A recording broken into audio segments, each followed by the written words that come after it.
This is LBC from Global, leading Britain's conversation with James O'Brien.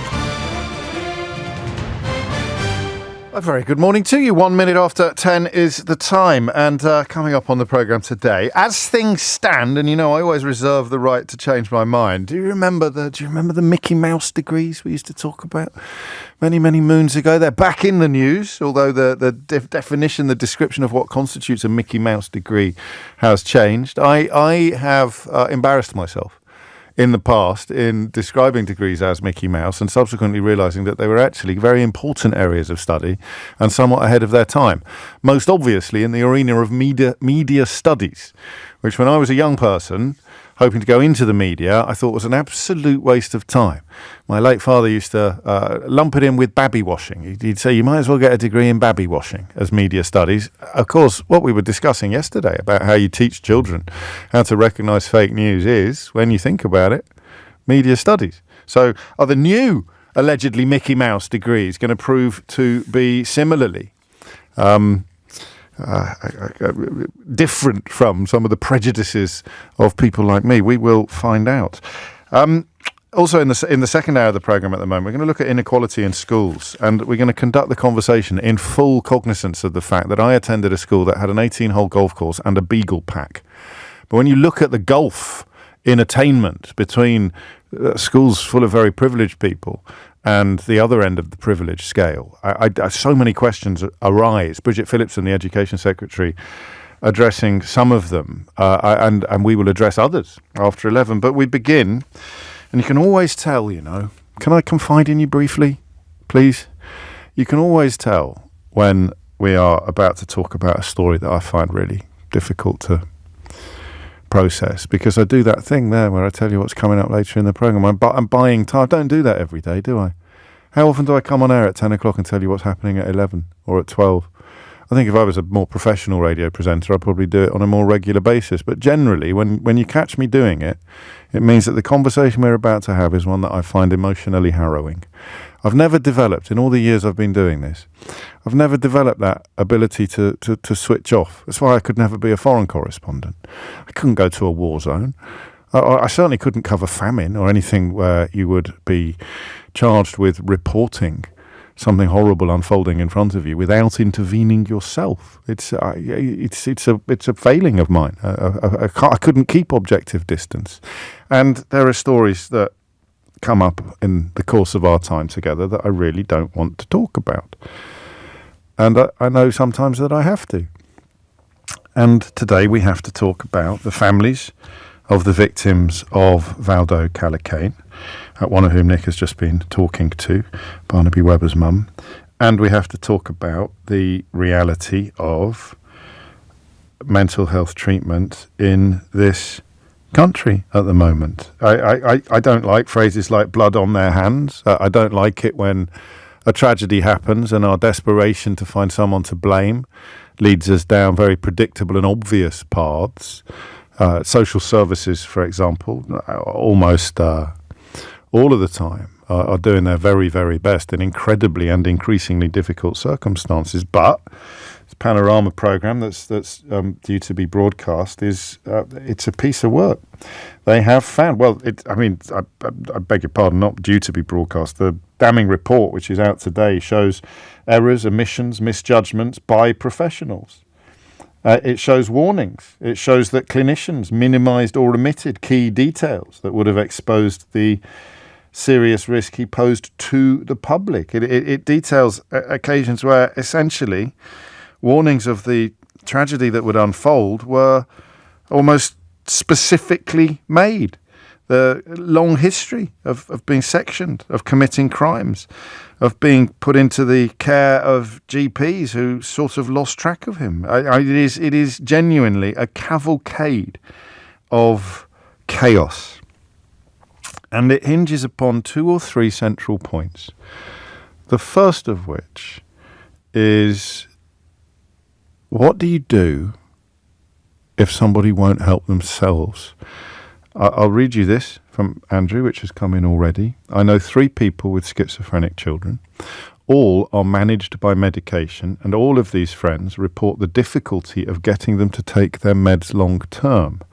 Once they feel better, they stop taking the pills under the delusion that they're cured when there is no cure.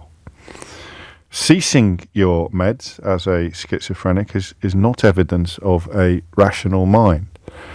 That's got to be true as well. I don't know if you're aware of an element of this story that is ethically quite raw, and that is that it was suggested, indeed it was essentially diagnosed, that he should take an injection of a much more powerful dose of antipsychotic medication that would last much, much longer than oral medication. But he had a personal preference.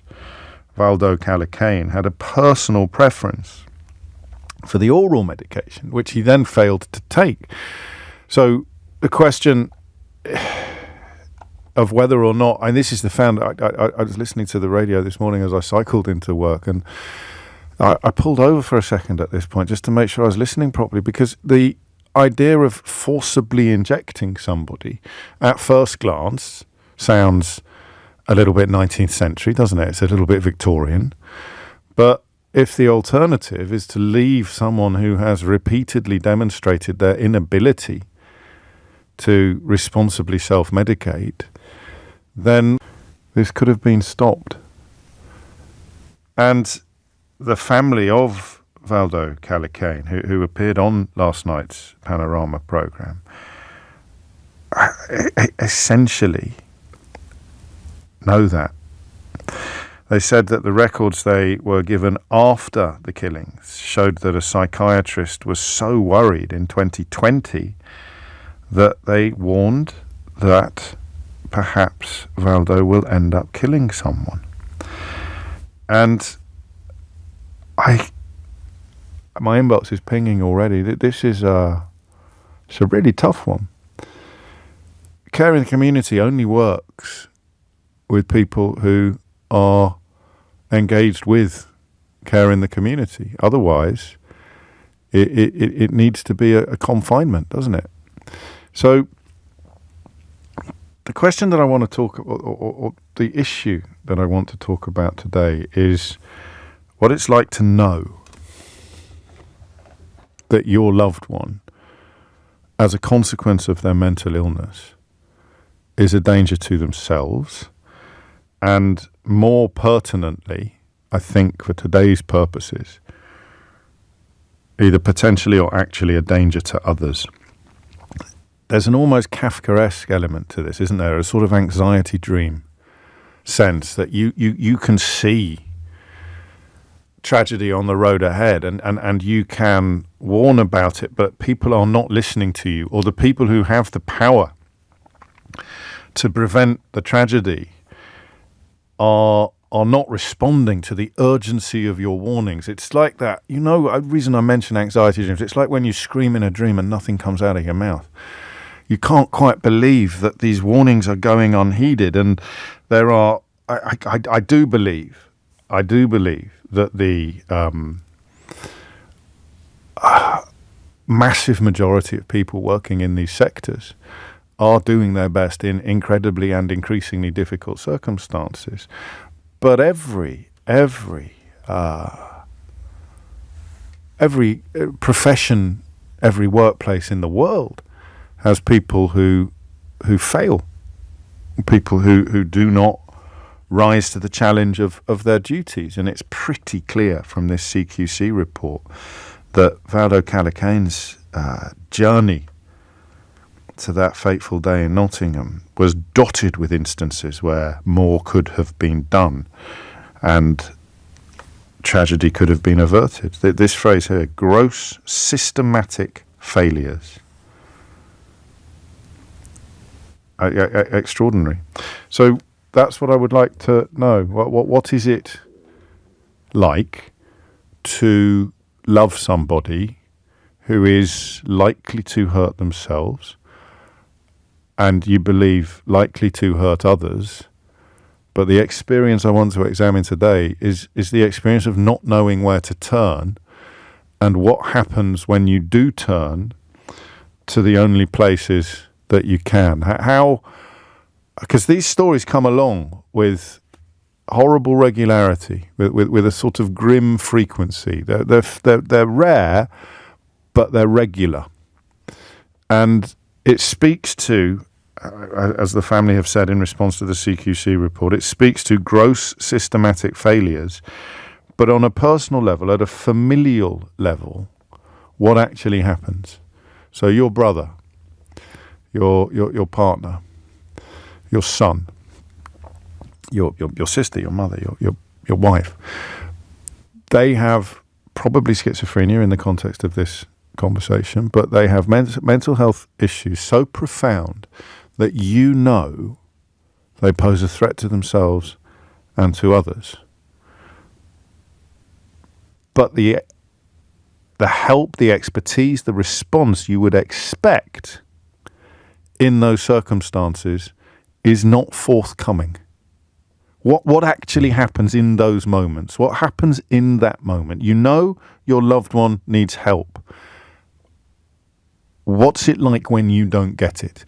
Why do you think you don't get it? Knowing what you know about your experiences with your family, what can you tell the rest of us about this story that might help us come to a better understanding of how it could happen? How can there be a meeting in 2020 that involves a psychiatrist saying perhaps this patient will end up killing someone, and then the patient is freed to ultimately kill someone, but as a consequence of not taking medication, not doing the things that the care in the community program needed him to do?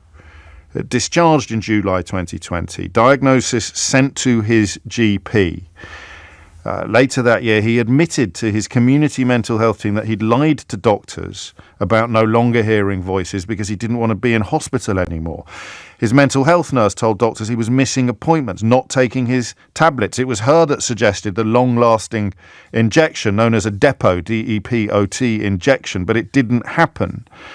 I guess I'm also asking, and I'm asking this question very responsibly, I'm asking whether there's a sort of desperation involved in thinking it could have been avoided. I mean, what would you do? Strap him down and inject him? Keep him locked up in a secure unit? Was it? Can these things be avoidable? Or do they simply make us feel that they should have been avoided because the profundity of these tragedies and the experiences of these families are so deep, are so horrible? It's 10:15. 0345 6060 973 is the number that you need. As we contemplate a report that suggests very, very strongly that 3 people would still be alive today if the treatment of a patient called Valdo Calacane had been better, I want to know why you are less shocked by this story than the rest of us because of what you have seen and been through with your loved one, who you know could pose a danger to themselves and to others, but who you also know does not get the help, the treatment, or perhaps a more robust response that you know they need. 16 minutes after 10 is the time. You're listening to James O'Brien on LBC. The number you need is 0345 6060 973. You can also use that number to WhatsApp me, but obviously I think in this kind of space, hearing your story and being able to ask you questions is better, but I know not everybody will be comfortable ringing in, so I'll do my best to read as many of your written messages as I can as well. It's 10:16. James O'Brien on LBC. 10:18. I've done it again, haven't I? I've done a lengthy introduction, but in many ways the question that I'm asking is quite straightforward and one that is going to be better answered by people with personal experience. And it's a question really about how can you help a seriously ill person, a mentally ill person, a dangerously mentally ill person if they won't help themselves? What do you do? What does the state do? What does the system do? What's it like for the family member? Because it is this catalogue of refusing to do what was required of him, partly because I presume, as looking at some of the stories you're sending in, that you can, a consequence of the illness can be your ability to convince yourself that you are better. But but there was a time and time again he didn't do the things that he needed to do to stay well. So how do you help someone who is not helping themselves? Let's start in Glasgow. Greg's there. Greg, what would you like to say? What can you tell us? Hi, James. Hello. Mate, I've been listening to you for years and I'm a big fan. So this is I had to phone up because what you're asking is exactly kind of what I've went through myself with my brother and my family. I actually thought I put it to bed until I started talking to your producer, and then I started getting upset. So I apologise if I start getting a bit tearful about it. But well, you take all the time you want. Right. I've got two brothers, and the middle brother, he started displaying signs of just not being right a number of years ago, and probably through excessive alcohol and drug use.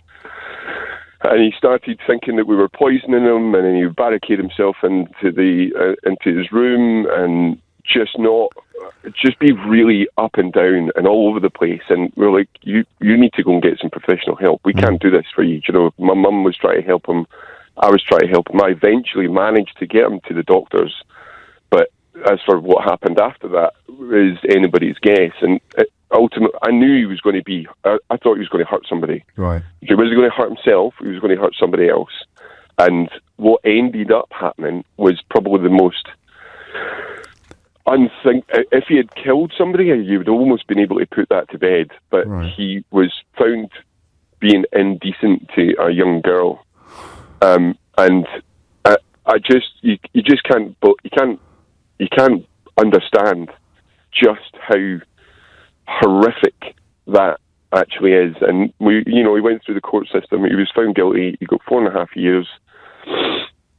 This was back in 2016, I think, 2018.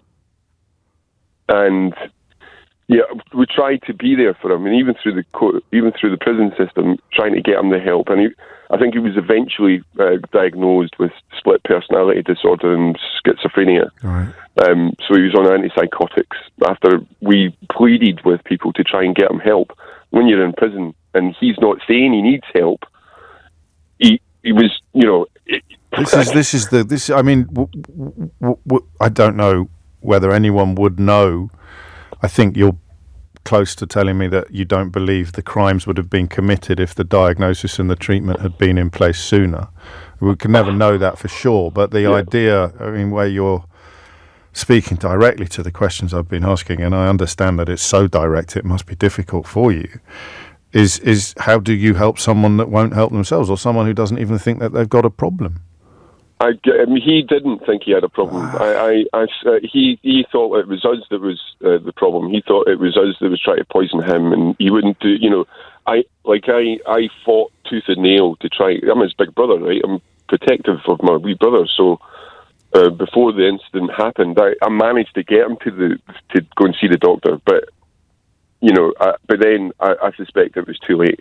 Yeah. He was too far gone, and whatever was put in place, because I think they just gave him antidepressants or something like that, so they didn't fully understand. You must have thought about this a lot, and if all right, you may not have done, but what could have been done differently, do you think?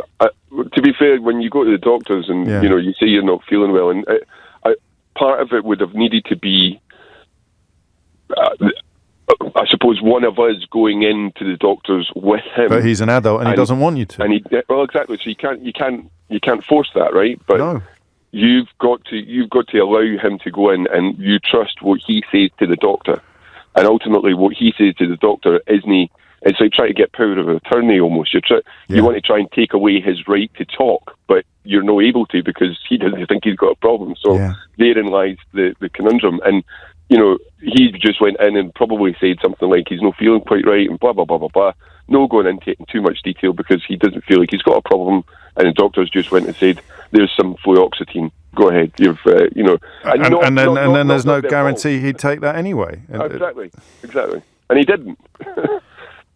And it wasn't until he was in prison and he was under almost 24-hour watch, and people were aware of kind of his inability to be cognitive enough for people to understand that he actually had a problem, and we raised it through the prison system.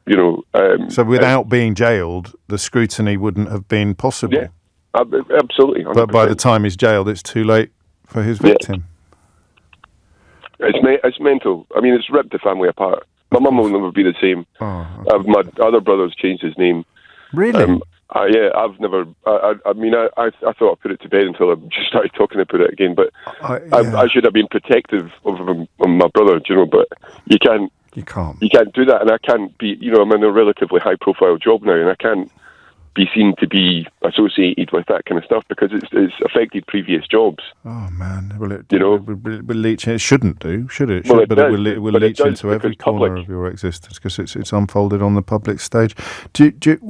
What's his situation now? What's your brother's situation now? Well, he's out of prison now. He came out of prison, and as far as I was led to believe, the stupid thing. I mean, it's crazy. The services put him back into the area in which the crime was committed, which is just mental. I just don't understand it, really, to be fair. But he was in secured accommodation on his own, and then people got wind of him, wind of who he was and where he was, and the house ended up being surrounded by about 100 people. He was then escorted out by the police, and I don't know where he is now because I had to cut ties at that point. And do you forgive me if I'm prying, Greg? Sure. But do you live in a state of hypervigilance now? Every time your phone rings, does it cross your mind that it could be? He was assaulted in prison. I thought he was going to. I've been waiting on a phone call saying that he's going to be killed or something like that. But the adverse effect of what you're actually going through as a person. I mean, I'm just a person. I'm a dad and a husband, and I'm hyper vigilant about how I am around other children. I shouldn't have to be, but I'm so conscious of. And you almost be standoffish with it because you just don't want to, well, your brother done that, and you don't want, you can't be associated with that kind of stuff, and it just the list just goes on for how it's actually had a negative impact on all of our lives. I can't begin. Well, I have an inkling now, having listened to you tell your story so courageously, I would say, because it helps the rest of us come to a better understanding of these imponderables. But it's only an inkling, Greg. I've nothing but sympathy for you and your family, and especially your mum, from the way that you tell the story. 27 minutes after 10. I don't think I'll go to Mary just yet because squeezing these sort of stories into tiny slots on the program is probably inappropriate. But I have to tell you, one message that's come in has completely got me. This is my lad. James, you met him at your book signing in Manchester. I think that Greg just reminded us of the importance of trigger warnings. So he was triggered by this conversation. And I know a lot of people take the mickey out of that phrase, but it's important to remember there are people that don't understand anything, all right? And they revel in not understanding things, and there's a lot of it about.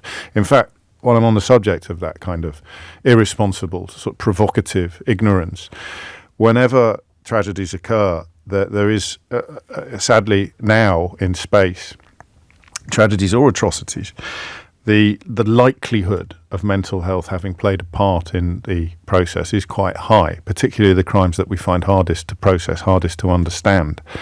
And yet there is a certain constituency of people now who are faster than Usain Bolt when it comes to insisting that they don't want to hear anything about mental health. There's a desperation to believe that there is a sort of ethnic or genetic predisposition towards violent crime. We've talked about it a lot for obvious reasons over the last week and a half. And those are the people who are, certainly in the context of public discourse, that they are partly responsible for the failure to properly recognise the significance and the danger of untreated mental health conditions.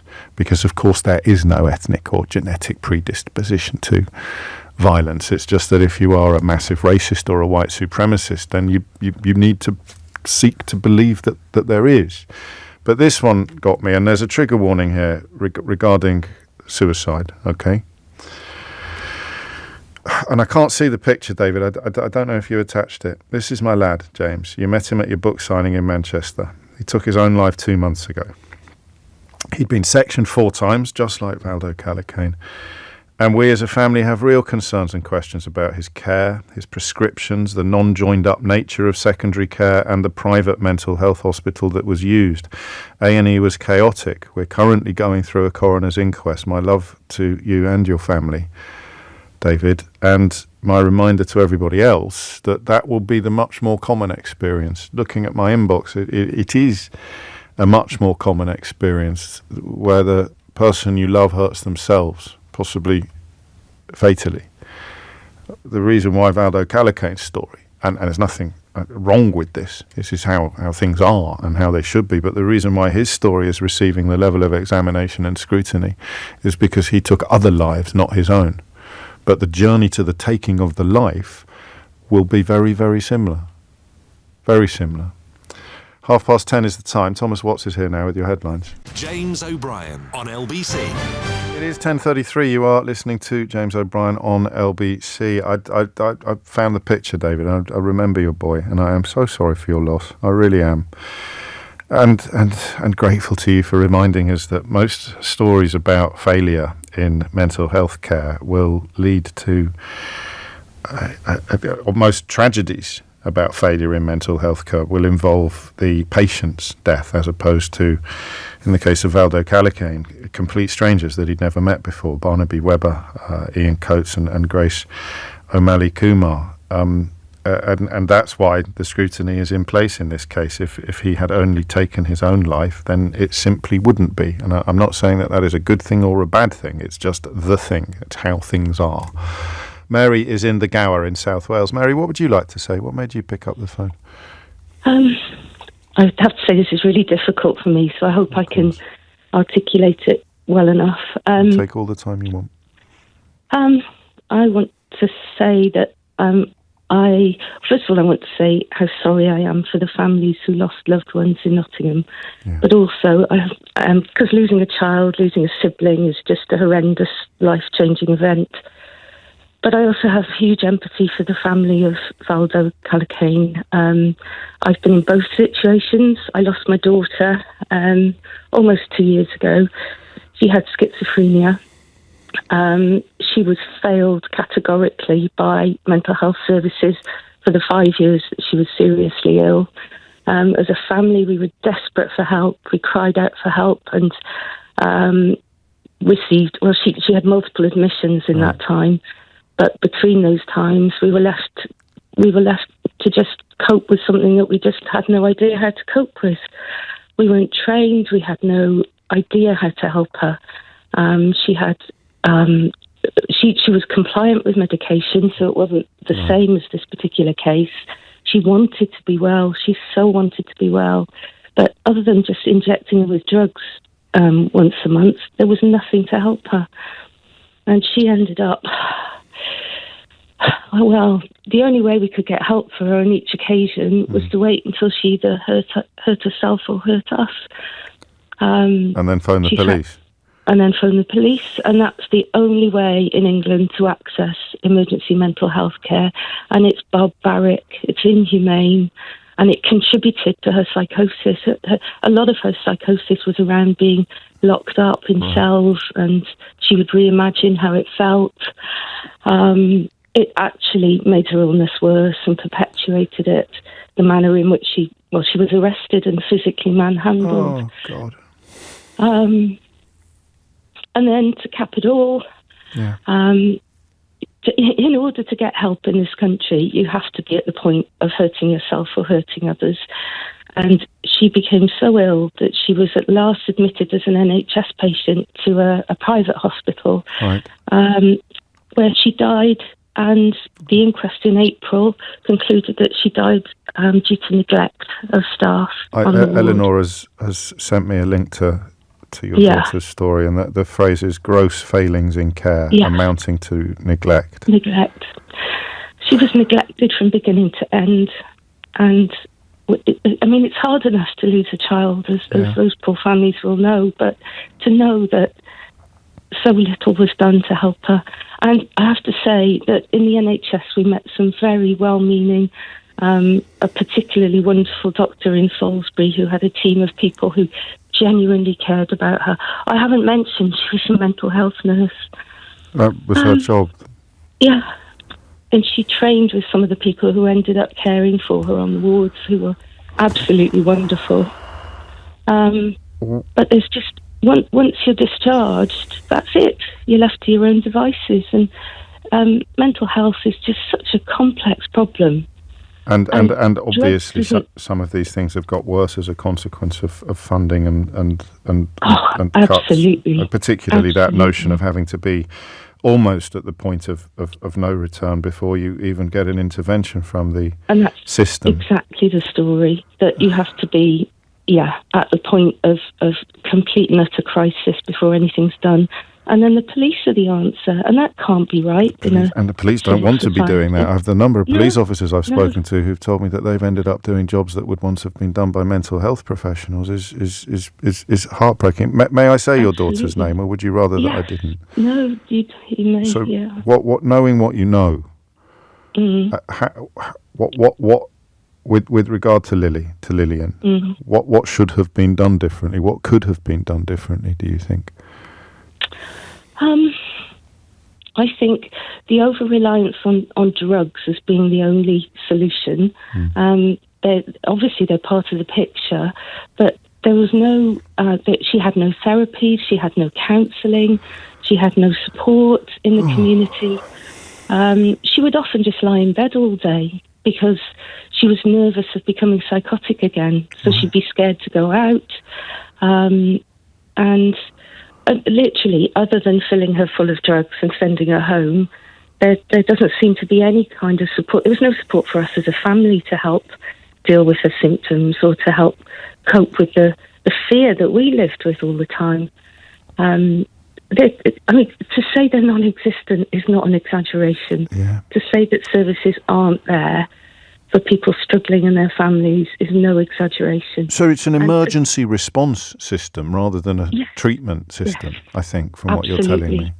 Absolutely. And the hospitalisation, in our experience, it was merely a chance to try different medications and try and find something else to stabilise her and send her home again. And it was only this final admission to a private hospital where she should have had access to all the therapies, which she did actually, right. That finally we thought, and she thought, her last Facebook post is just so tragic, saying, at last I'm at the place where I'm going to get the help I need, I'm going to get back on track, I'm going to travel, I'm going to live my life. And 2 months later she was dead. Because although they may have had these programs in place, the neglect that the coroner described meant that she didn't get to benefit from them. They had well-paid therapists in a private setting that she saw during the week, but the nursing, the level of nursing care, it was. I think there was somewhere near half the number of staff that should have been on. So she could do harm. She could indulge in. She could engage in harmful behaviour unchecked, as it were, unchallenged. Absolutely, and it wasn't deliberate. I understand what you're saying. There was nothing suicidal. She did what I think a small percentage of schizophrenic patients are prone to polydipsia, which just means drinking too much water. And it wasn't recognised by staff, and she drank gallons and gallons and gallons of water and had a seizure, a cardiac arrest, and actually was left unattended on the ward for 4.5 hours on the floor. Can I say this? The state she was in. I'm going to warn people that it may be harrowing for them to hear, but I think that it's important that you say it. She was lying on the floor in her own vomit, and she defecated, and they left her there because she was quiet and she wasn't a nuisance for hours. And that's how my daughter died. What happens to you when stories like the one we're discussing today dominate the news? You can probably hear them shaking. Of course you are. It's incredibly hard to hear, and I do feel such empathy for all of them, but equally for the man in question and his family. Because you see this tragedy in a way from a perspective that other people would struggle to see. You see it from the perspective of the mentally ill man at the heart of it, who didn't get the help that he needed. Absolutely. Thank you. I'm going to try to read a little bit from your pen portrait of Lily, so that we leave people with that image of her rather than the one you just described. Is that all right? Yes, please. Okay. You wrote that Lily was beautiful, loving, generous and hilarious, that she was so carefree and fun and so full of mischief. One of her nursing colleagues described her as a fierce and progressive mental health nurse. Lily knew what good nursing care and support looked like. You honour her memory, Mary. Thank you. Thank you. It's coming up to 10:44. You're listening to James O'Brien on LBC, where, as we expected, some of these stories are proving very difficult to hear, but it is important that we do. And the courage it takes for a mother like Mary to describe the empathy that she feels for the family of Valdo Callicane is extraordinary. And yet, because we have heard her account for it, because we've heard her tell her story, it makes, to me at least, it makes absolutely perfect sense. What do you do? What is it like when you know that your loved one is going to hurt themselves, most commonly, or in the case of Valdo Callicane, hurt others? And the answers that we've heard so far on the phones and in the messages, it's like an almost chronic impotence. It's like why I use those slightly clumsy analogies about anxiety dreams where you scream but nothing comes out. It's as if you know exactly what is going to happen, or possibly not exactly, not specifically, as Greg's call reminded us, but you know there is tragedy, enormous tragedy on the horizon, and none of the people that you expect to help prevent it can or will, and ultimately do not. 10:45. James O'Brien on LBC. It is 10:47 and you are listening to James O'Brien on LBC, where, like me, many of you are profoundly moved by Mary's story about her daughter Lillian. And as a consequence of her courage in telling that story, better aware now of how tragedies, very different tragedies, like the one involving Ian Coates, Barnaby Webber, Grace O'Malley Kumar and Valdo Callicane can unfold. The simple truth at the heart of it is an absence of treatment or a failure to treat, or a combination of both. 10:47 is the time. Carol is in Clacton-on-Sea. Carol, what can you tell us? Good morning, James. Hello, Carol. First, I'd like to say how deeply moved and how very sorry I am for all of those affected by severe mental illness, Yes. particularly the family of Valdo and all of those whose lives have been impacted forever. Yes. And Mary's story was terribly moving, but unfortunately my own story is not dissimilar, but with a better outcome. Oh. Go on. So my son, about 18 years ago, was becoming increasingly psychotic, mainly due to his very heavy consumption of skunk and cocaine.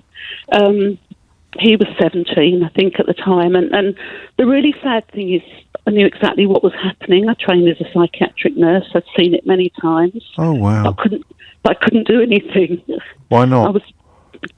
Because no one would listen to me and no one would help me. And you couldn't get through to him because he was ill? Well, he didn't trust me. He felt that he was incredibly paranoid. Right. Didn't sleep. Thought people were out to get him. Rationalised that was the case. So there was no way to really get through to him that he needed some help. Good Lord. Along his journey, he did get some very good help, but not from the places you'd really expect it to be. Okay. And I think he was very badly let down by the community mental health services.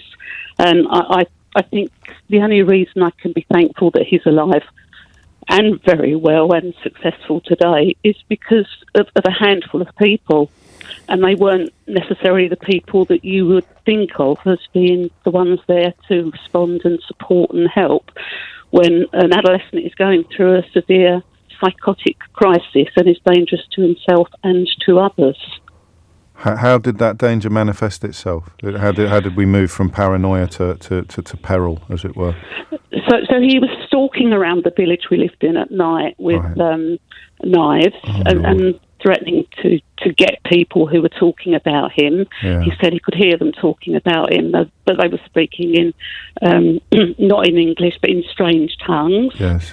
And he knew they were talking about him, and he said they were after him, and he needed to save himself, and he didn't admit to the knives, but I knew that he was taking them because I saw them go. Yeah. And he was first arrested and sectioned by the police when he was driving 160 miles down the A414 on the wrong side of the road. Oh, my goodness. And the police were amazing, and they arrested him on a 136 section, and that led to him ultimately going into hospital on a mental health section. Right. And he did get some help in the form of drugs. Right. He came out after a while, and he said, "I'm not taking those drugs. They're worse than the ones I was taking." Oh. And he said, "My psychiatrist said if cocaine is better than skunk, so I'll take that instead." And so off we went again.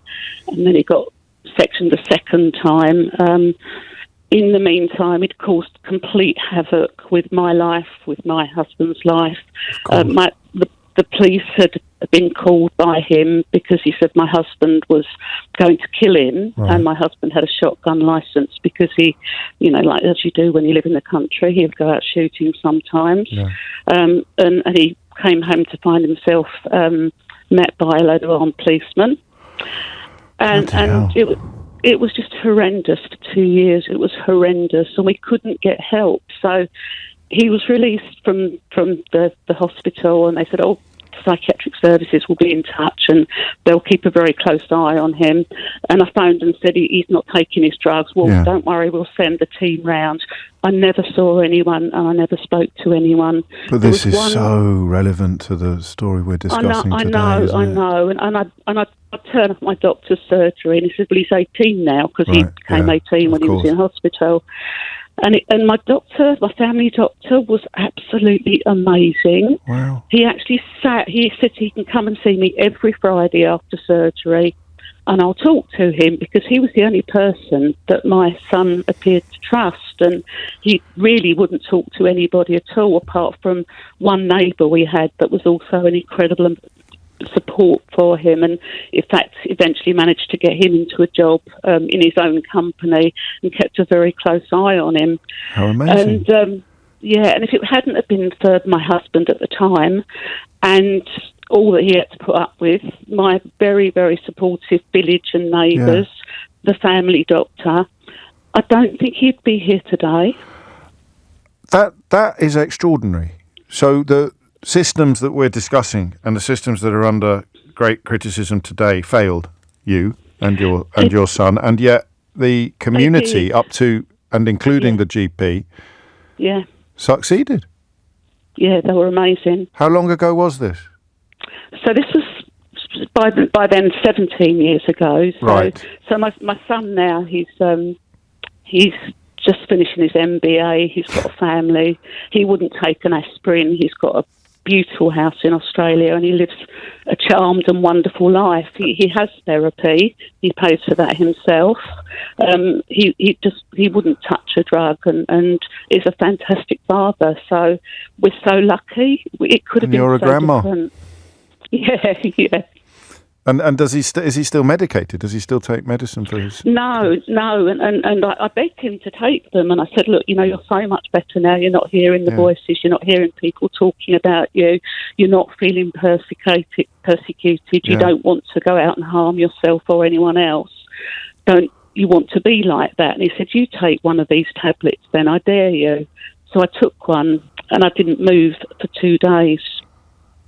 Obviously, I have to now remind everybody not to ever engage in this sort of behaviour or undertake this kind of experiment. But it's part of your story, and for you, when he got off the drugs, the psychosis retreated for you. Yeah.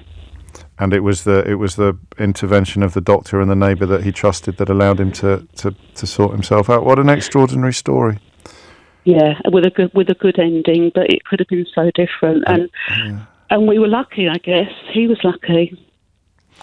Carol, thank you. I'm glad actually that it has a happy ending. Never mind a happier ending than the other stories that we've heard. Of course I am, and yet, as you acknowledge yourself, it could so easily have gone so differently because of the failure of the systems that are in place. And I wonder whether even now, 17 years later, whether the GP would have had the time and the space to engage in the kind of treatment and the kind of off the books almost attention that he was able to give to your son.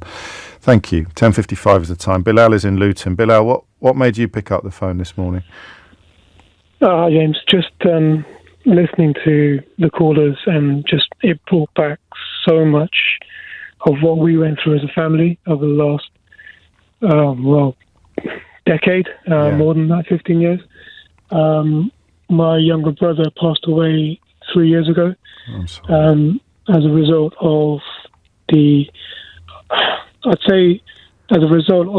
severe side effects of the medication to treat his psychosis. Right.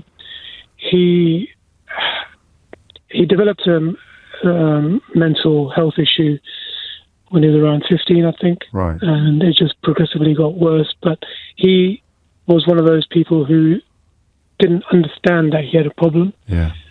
He felt like everyone else around him was the problem. And, we were the ones who were out to get him as such. And he was fine. So to make him take medication was very, very difficult. Right. But the medication itself, it was like a tranquilizer. Yeah, it made him feel worse. Carol just said, isn't it? It made him feel groggy. It made him feel depressed. So he was completely against taking it. So my mum, who was essentially his full-time carer, she struggled every single day to keep him safe. From flaring up. Safe. And the thing with him was his outbursts were confined to the home. Right. Never outside. Okay.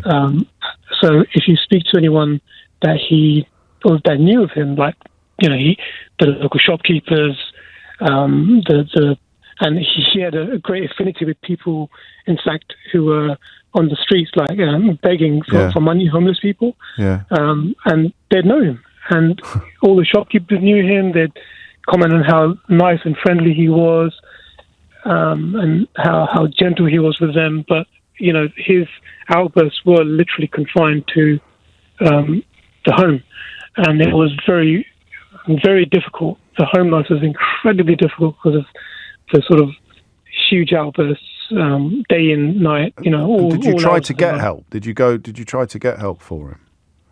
Yes, constantly, but there just wasn't a clear path or a clear strategy to try and help him, because the only thing that they could give him was these tablets. They tried different tablets. Some tablets would not be as severe as others. He'd even had injections at some point to minimize the trips he'd have to take. We'd have to bribe him to take medication because he felt there was nothing wrong, and we were forcing him to take. And the life he led was basically completely non-productive because he couldn't get a job. He couldn't sort of function while he was on medication. But when he was off medication, he'd relapse and become very paranoid. So it was a vicious circle. There was no. We felt like we were between a rock and a hard place. Do we give him the medication which we know was giving him severe side effects, making him put on an incredible amount of weight, making him depressed, or do we take him off and then he has paranoid, schizophrenic type delusions and relapses and could hurt someone in the house? It was very difficult. We just didn't know where to turn to, and there was no answer. There was no that's the point, holistic. Isn't it? Yeah, there was no sort of holistic therapy or no kind of help that we felt was actually giving him a solution. Did you? I'm going to use the word know Bilal, instead of the word fear. But did you know how it was going to end? Did you kind of? Well, the side effects of the medication he was taking was making him abuse himself. Right. So with food and cigarettes, right. And he used to eat so much. Like he knew it was bad for him, so he'd go for days without eating, and then he'd binge. And the effect that had was he couldn't sleep, so he was in a severe sort of. He was in hell, wasn't he? He was in hell, and then he'd be dozing off, sitting on a chair, and then when he dozed off, he couldn't breathe. I took him to hospital 3 years ago at night, and I said to the team, I said, look, he's on medication, he suffers from psychosis, he cannot breathe, he's severely overweight, he's dozing off because he's severely, sleep deprived. Yeah. Please help him. And they said, yeah, okay, we'll help him. I was there with him for a few hours. I left him there, came home. They discharged him that night, and that night he didn't wake up. I'm sorry, mate. You did your best, you know that, don't you? I don't know. Yeah, you did. I can tell from the way you tell the story that you did. You're still trying to solve the mystery. You're still trying to unravel the riddle now, aren't you? In your own head. I kind of feel like I could have done a bit more for him. I don't see how. I don't see how. He was such a, gentle soul for everyone around him on the outside. People. I remember the memory I've had of him is I had him in my car once, and he said to me, "Stop the car!" And I stopped the car, and there was a homeless person on the pavement, and he ran the window down, and he called him over to the car, and he just started talking to him, and just being really kind and empathetic towards him, and me being his older brother to try and protect him. I just told him off, and I said to him, "What are you doing?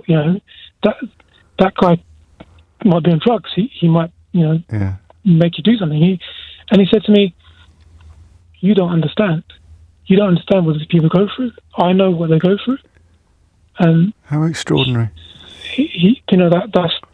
That's the person he was, and he just unfortunately suffered from something he couldn't control, and there just unfortunately wasn't a support system or any path that we could see that could just get him out of that problem. Well, you've honoured his memory with that story, and of course with the broader story as well of the tragedy that your family still deals with, still has to deal with. Bilal, take care. Thank you. 3 minutes after 11 is the time. We'll return to this sort of territory. Tragically, I think we'll probably return to it when we're contemplating another story like this one.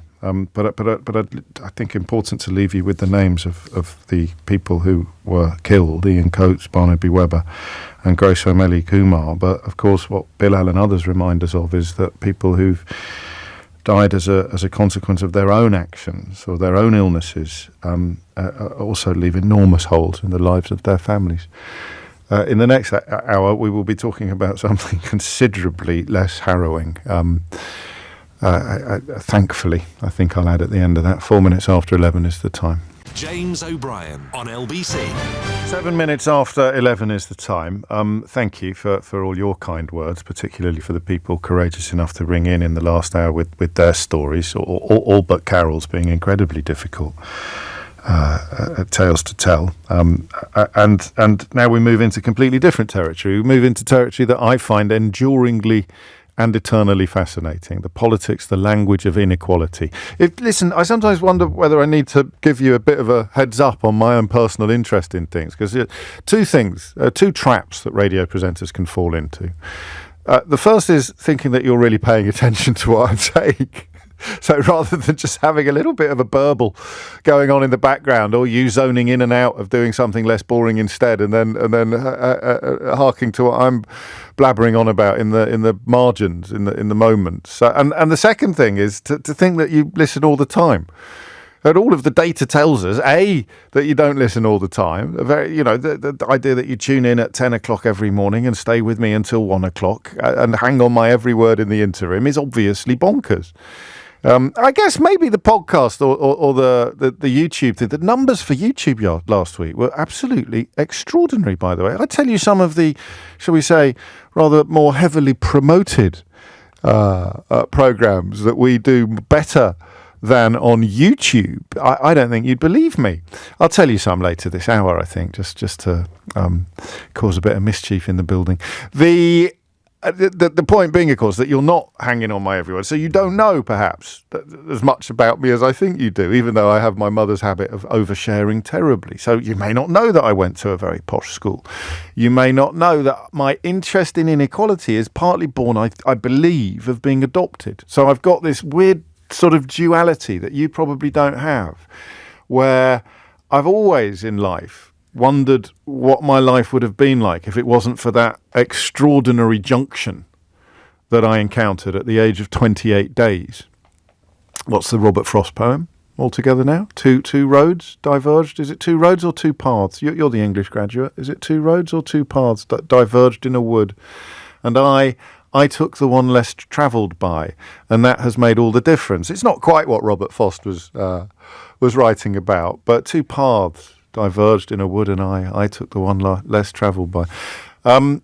Did you know that, or did you just look it up, or did you just give me completely invented information? All right, anyway, it doesn't matter. Path, road, path. Hey, tomato. And because you're adopted, you kind of think, well, what if? And in my case, it would be, what if I had been raised by a single teenage mother in rural Ireland? How different would my life have been? How different would I be today? I mean, bits of me would be the same. What are the bits of me that would be the same? And what are the bits of me that have been forged and framed by my magnificent mum and dad and the opportunities that they gave me, and the negatives and the positives of my very privileged education? So I'm really interested in the dichotomy, the duality. Ross says, I reckon you'd have been a cabbie. Well, I would have been one way to exercise my mouth muscles, certainly, and to meet lots and lots of different people on a daily basis. I used to say that to Cal. I say, we got the same job, really. You never know who's going to get in the back of your cab next. You never know. But the difference, of course, between this job and being a cabbie is that you can't really come on and not say anything. You can't really ring in and say, could you just be quiet, please? I'm trying to concentrate. So apart from that, we've got an awful lot. We've got an awful lot in common. And now I'm getting all the messages that refute the idea that you don't listen religiously between 10 and 1 and hang upon my every syllable. I was generalising, all right? If you do, I'm very grateful. You're my favourites. But that's why I'm fascinated by inequality, by difference, by privilege, by what would you have been if you had had that education or that upbringing. If you'd been in that family as opposed to your family, would you have been a different person? Where would you be in the world? I'm not going to embarrass anybody, but some of the friends I've made since doing this job are among the brightest people that I know. Listeners who've become good friends, all of whom work in sectors that are not where they'd be working if they'd gone to a school like mine. So brilliant people who I know for a fact that would be lawyers or FTSE 100 if they'd gone to a school like mine, because those were the expectations of going to a school like mine. But what intrigues me today with Bridget Phillipson's warnings of massive inequality in education as we brace ourselves for this week's A-level results, there's a big north-south one which I'm not across and don't fully understand, and we may get onto that this hour, although I have to tell you that Neil Basu is joining us at 12:45, former lead on counter-terrorism, who will have many interesting things to say about recent events, so we may not have time to get on to the north-south bit. There's an 8% gap between A-star and A grades in the southeast compared to A-star and A grades in the northeast. It's gone up since 2019. And if you want to compare private schools to state schools, then it's double. Pupils in private schools are twice as likely to achieve top grades as those in the state sector. And although elements of that are quite easy to unpick, the bit I'm really interested by as I get older is the inability of people on either side of privilege to see the other side. There's a sort of consciousness of the gulf and when it kicks in. So if, for example, you get to university and you encounter privately educated people for the first time, the privately educated people that you're encountering will have no idea how out of the ordinary you find them. It doesn't cross their mind because all we've ever known are people like us, people at schools like ours. It's a little bit different for me because I grew up in Kidderminster. I didn't grew up on a normal street in Kidderminster where no one had a moat, although I went to school with people who had moats around their home. So that I'm interested in what it looks like from the normal side of the street. When we were talking about Labour's plans to abolish the VAT exemptions, I was very struck by the complacency of a lot of parents that send their children privately. The idea that, well, we work very hard. This incredible arrogance attached to that simple statement. I've never heard a phone-in about private education that doesn't involve a parent of a privately educated child. So, well, we work bloody hard. As if the parents of people who could never dream of sending their children to private school don't work very, very hard. As if it's just everyone could send their child to Eton if only they did a Norman Tebbit and got on their bike. So that element of it leads me into this area of interest where I just don't know what it looks like from the outside. Well, I think I do, but I don't think many people know what it looks like from the outside. If you're on the inside, you don't know what it looks like from the outside. And that's what I want to talk about. What does inequality look like? 0345 6060 973, but particularly with regard to schooling. So the example I use, which is comical, is that the school I went to had an 18-hole golf course and a pack of bloody beagles. Oddly, I'd not thought about this for years, but it popped up a couple of months ago, and it keeps beagles, a pack of hounds. Is that at your school? I mean, some schools have to do collections and fundraising rounds to buy a minibus. My school had a pack of hounds. Someone rang in, didn't they, who knew about that. I'm still not entirely sure what you do with the hounds, but you sort of follow them around the countryside or something. But that's in a way, that's what I'm talking about. The sport that I always think of is lacrosse, which is mostly played at girls' schools, I think, more than boys' schools, which is odd given its origins. And I think in America it may be different. But lacrosse is such an exotic sport. It's sort of... So do you see what I mean? What does it look like from the other side of the inequality divide? What does it look like? So when Bridget Phillipson talks in quite dry terms about statistics, I want to talk about vibes almost. I want to talk about life, about experiences that describe the inequalities that are baked into England's education system. What do they look like? So that the first time you encountered somebody who'd been to public school, you couldn't believe that ... 0345 6060 973. Hard not to feel intimidated sometimes, possibly inadequate. You shouldn't, because this is all purchased privilege. It's all paid for. It's baked in. But those of us who've enjoyed it often don't put in the effort needed to work out what it looks like. And that's how parents can end up saying, well, I work very hard to send my child to this. And what are you telling that coal miner over there? Or that he doesn't work hard? So what does it look? What is it? Describe it. What is baked in? What are the inequalities that are baked in to our education system? What is it? What does it look like from the side of the fence that is not enjoying the privilege? Point to silly things if you want, little things, or massive institutional things. Just describe it. Let's knit a tapestry that we can look at together and know what inequality, baked in inequality, looks like. All right? 0345 6060 973. It's possible I do it. It's possible you listen to me talking about things that I don't feel are remarkable, but you think, God, he's got no idea, has he? What a rarefied existence he leads or has led, or what a rarefied childhood that he had. This is quite nice from Ken. We played lacrosse at my comprehensive school, but only for one term. It was cancelled because we were too violent. John tells me we had a beehive and a Stevenson screen. So we had an 18-hole golf course and a pack of beagles, and John had a beehive and a Stevenson screen, but they look the same. That could be dangerous, couldn't it? If you're going off to measure the rainfall and you stick your hand into a box full of bees. 0345 600973 is the number you need. Just describe it. Describe it to a privileged denier. A Jacob Rees-Mogg or whatever it is, people who were born 17-0 up and think they scored every single goal. What does life look like from your end of the pitch? 0345 600973. James O'Brien on LBC. It is 21 minutes after 11, and it is not uniquely British, but it is, a very English condition, isn't it? Knowing your place, doffing your cap, tugging your forelock, thinking that people who talk posh are somehow better than people what don't. And parents like mine invest huge sums of money that they often can't afford in order to imbue their children with the patina. How do you pronounce that word? Patina? I never know.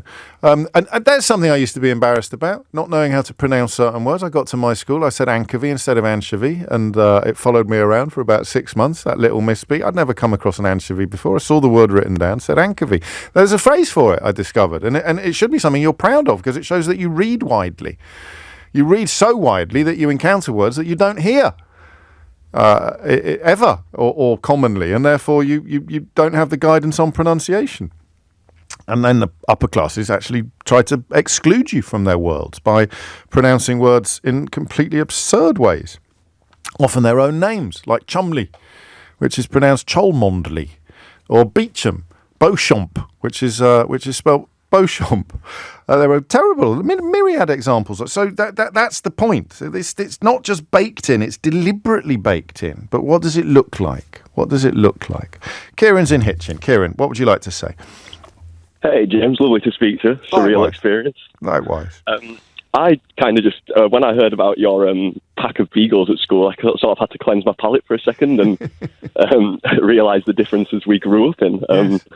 I grew up in Bradford in West Yorkshire, and I was brought up by a single mum. Right. And we had like a few abusive people in the family at certain times, which was never helpful at school, but was also very prominent in my area, as I suppose it is everywhere nowadays.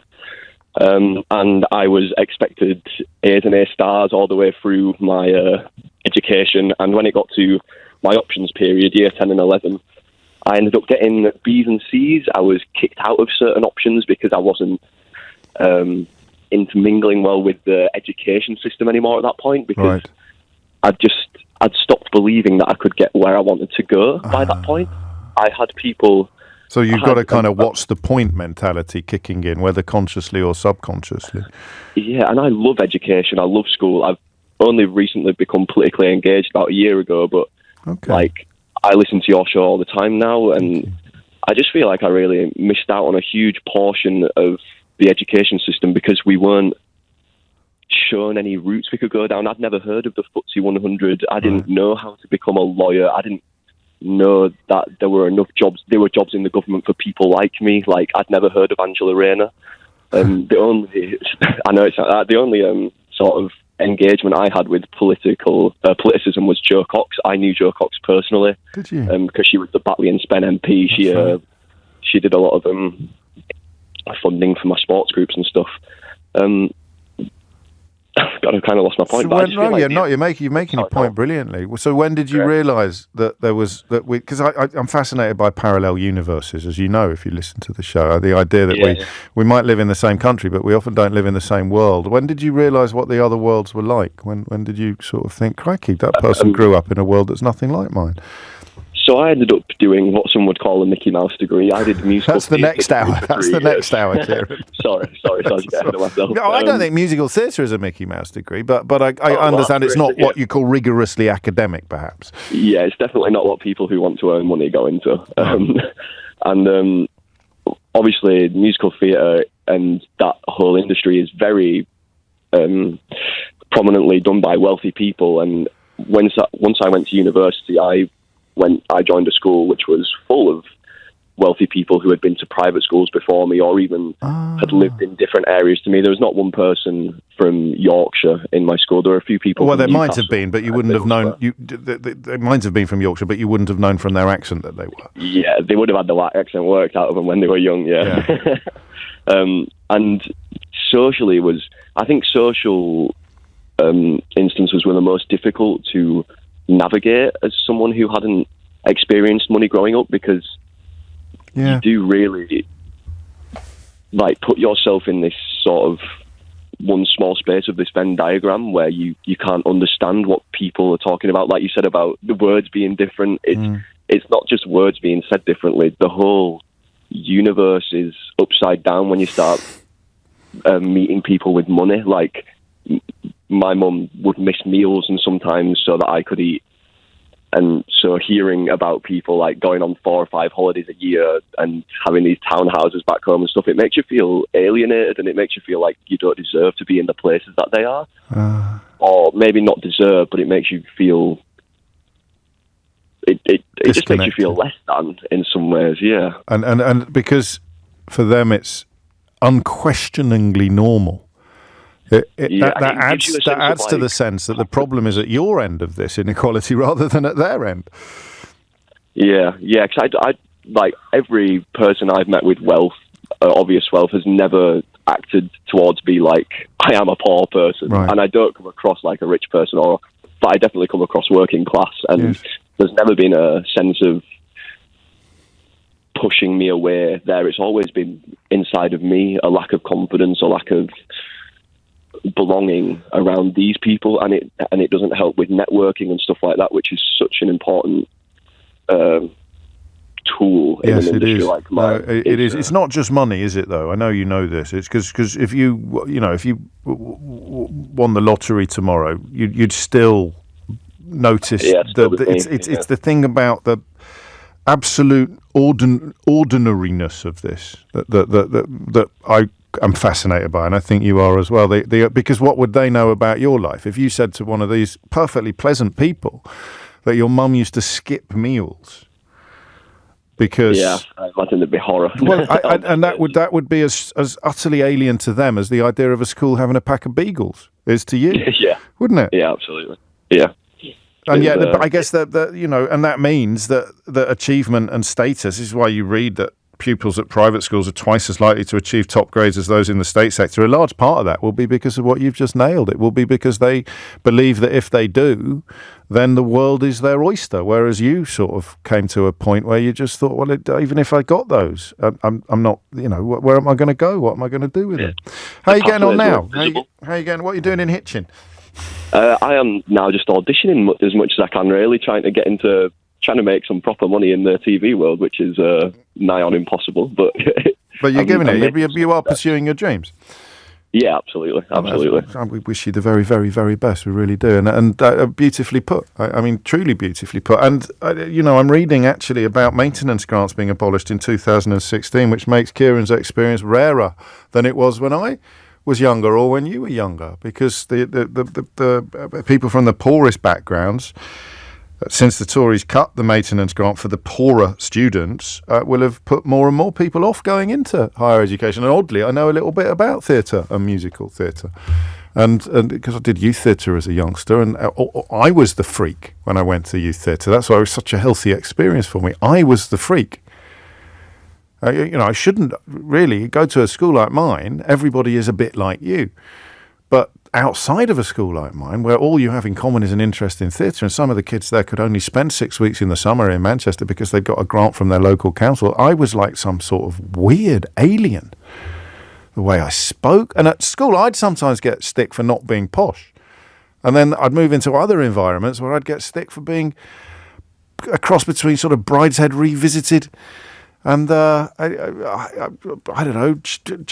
We didn't know Jacob Rees-Mogg was back then, thankfully. But that's how I would appear to say. It's crazy, right? This whole system. That was a brilliant first call. Thank you, Kieran. Thomas Watts is here now with your headlines. James O'Brien on LBC.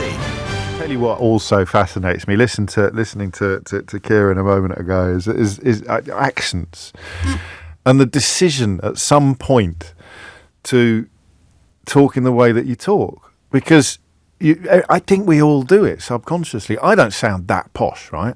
And yet, when I was 13 or 14, I think I did. And I remember bumping into a lad who used to get so much jip at school for saying grass instead of grass. And he was from the northwest. He was from the Wirral, and I bumped into him a couple of years after leaving. He's older than me, so he'd probably already halfway through university. I bumped into him on the King's Road in Chelsea, and he sounded like Tim Nicebut-Dim. And he used to get jip at school for having a sort of very slight northwest accent, vaguely Liverpudlian accent, just the grass thing. My school, they called Mass. You're going to church on a Sunday, it was called Mass. Mass. I've never met anyone who didn't go to my school who calls it Mass. What story do I usually tell now about my dad for people who do pay proper attention to the program? Would you like some toast? Pardon? Would you like some toast? I'll have some if you're having some. So this is where my dad dropped me off at my first prep school. And the headmistress, no, the headmaster's wife invited him for breakfast or come and have a cup of tea. And he's having a cup of tea, and she says, "Would you like some toast?" I got no idea what she's talking about. Genuinely no idea. You sort of, what? What? And so then he said, "I'll have some if you're having some." She said, "Right, I'll put in 2 slices then." Toast? Who says toast? Would you like a slice of toast? So what intrigues me is, because I don't know if you do it. I notice, looking back now, I know when I started trying to sound less posh than I sounded naturally, and it was in 1988 in Doncaster. Only 2 weeks working on a building site, and then subsequently off to Manchester to do the youth theatre the same summer. And I think I remember trying to sound a bit less posh. I couldn't put on a Doncaster accent, but I think I started trying to sound a bit Mockney. Do you remember when Mockney was a really big thing? Guy Ritchie and Lock, Stock and Two Smoking Barrels, everyone trying to sound like the Lost Mitchell brother, even if they'd been to Eton. I think I started going down that road in about 1988. But other people go in entirely the opposite direction. Quite a lot of Tory MPs have got no business sounding like they've got plums in their mouths. If you look at their backgrounds, their education, their location growing up, but they've deliberately chosen to talk like that because they know that it opens certain doors. It gives you kudos in certain circles. You all thought you were going to get the Maury Canby story. That's not a conversation about the way that you talk. That's a conversation about where you go on holiday. 11:36 is the time. Janine's in Penge. Janine, what would you like to say? Hi, James. How are you? Very well, Janine. Would you like some toast? Good, thanks. I wanted to talk about my little boy's in private school. Yes. And his dad was privately educated, but I was absolutely not. Quite the opposite. So I grew up in South Wales. And went to school in a school where I think part of it had been burned down at one point, so we were educated in porter cabins with a leaky roof, yes, and the occasional teacher. So, the last bit counts. The occasional teacher bit is relevant because there are some private schools that have pretty run-down facilities, but they also have an 18-hole golf course and a pack of beagles. So it's a funny old world. Carry on. They do. So my little one, he's in a private school, and I think the difficulty I have is how do I balance him having all of the wonderful things that go with it, but also understanding it's actually not very normal, and his education is just far superior to others.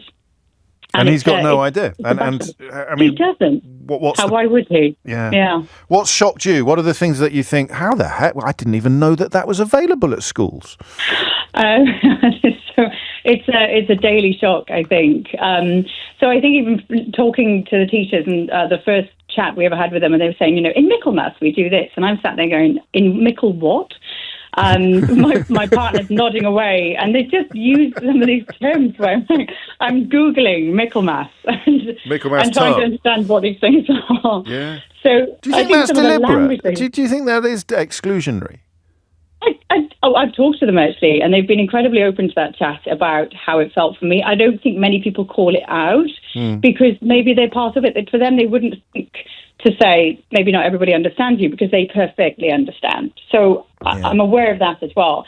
They have listened when I've said, look, my first session with you all, I was sat there thinking, I don't know what you're talking about. Wow. But my little boy's clubs, he's 7 years old. The clubs that we have on offer when he starts in September during lunch hour are things like philosophy, debating, card games and board games. But he can also do animation. So they have a filmmaking class that he can join. Yeah.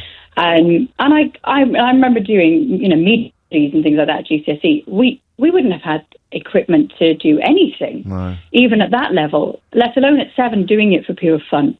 It's extraordinary, isn't it? I mean, your perspective is really powerful, because you're simultaneously aware of the absurdity, but also the value, because who wouldn't want this for their child? Yeah. What are you going to do? Do you talk to your husband about it much? Because for him, this is normal, right? And for you, it's extraordinary. For you, it's utterly abnormal.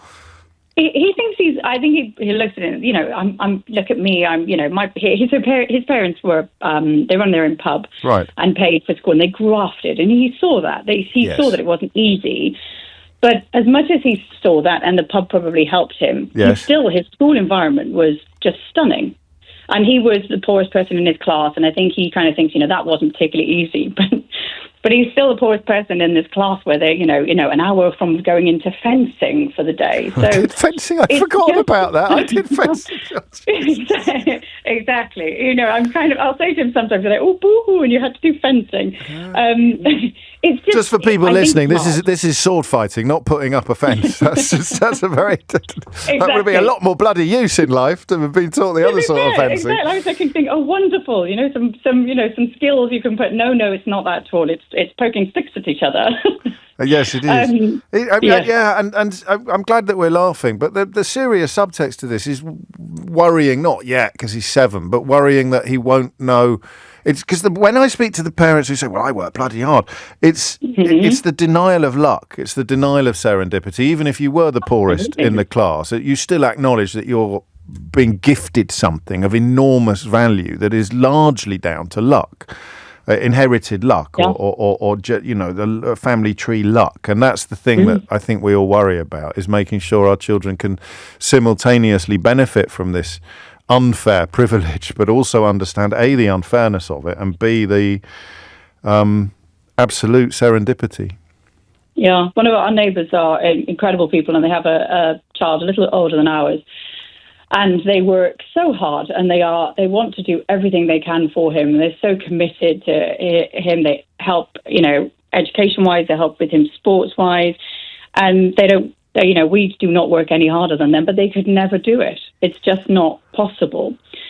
And you look and think, gosh, I look at their little boy and think, if he had what my little one has, it's quite incredible to imagine where he would be. I mean, he's doing really, really well, but that he just doesn't have the same chances. I wonder whether it'd be interesting to catch up in a few years, and whether we still think that, or we have to start trying to convince ourselves that things that we've achieved, or things that our children have achieved, are down entirely to their innate skills and abilities, and some forms of superiorities. I love that phrase about being born 3-0 up and thinking you've scored a hat-trick, because it describes it perfectly. I think having a mum like you, Janine, he's going to be absolutely fine. He's going to have a full grasp of the complexities of privilege, the complexities of class. It is 11:42. Fencing. I mean, how mad is that? Fencing, right? Well, I mean, a 7-year-old doing animation or having a philosophy class during so that's why I'm so fascinated by it, because when you benefit from it, people like Janine and I are quite rare. Is you just think it's normal or deserved or earned. And yet, if you're on the other side of the fence, what do you think, Kieran, hearing about 7-year-olds having philosophy classes? It's up there with a Beagle Pack. It's not snobbish to say so. It's the opposite. It's actually recognising how different the country would be, the world would be, if there was more equality of opportunity. You can't have equality of outcome, and you can't have equality of origin. Private tuition, whether you go to private school or not, is a game changer. But the more equality of opportunity you have, the more meritocratic your society becomes. And I think often that we're moving in the opposite direction from that. I really do. John's in Portsmouth. John, what would you like to say? Oh, hi, James. Yeah, thanks for having me on. First-time caller. Welcome. Yeah, I think the duality conversation is a good one rather than kind of trying to damn people where they come from, which I certainly don't resent. People who've had that kind of education. But it'd be a bit hypocritical if I did, wouldn't it? well, indeed. Yeah, I mean, we grew up in a kind of house of duality, if you like. My father left school at 14, worked on the railways. My mum's father, however, was also from a poor background, but got a free scholarship to a posh school. So we grew up in a household where there was some experience of that, and therefore some aspiration to do better, if that's the right word. I'm not sure it is. And my brother and sister both went to university, which was quite unusual growing up in Plymouth, which is not the most well-heeled town. Sure. And I went to a state grammar school, which had aspirations. It tried to do fencing, but was rubbish. Tried to play rugby, but lost against all the posh schools. So we kind of lived in that kind of hinterland world where, the posh schools looked down on us, and the rough kids came around to try and beat us up every year. So it's that John Cleese sketch, isn't it? I looked down on him, and he looks down on me, and all of that. So you had a constant consciousness, really, of the strata of society.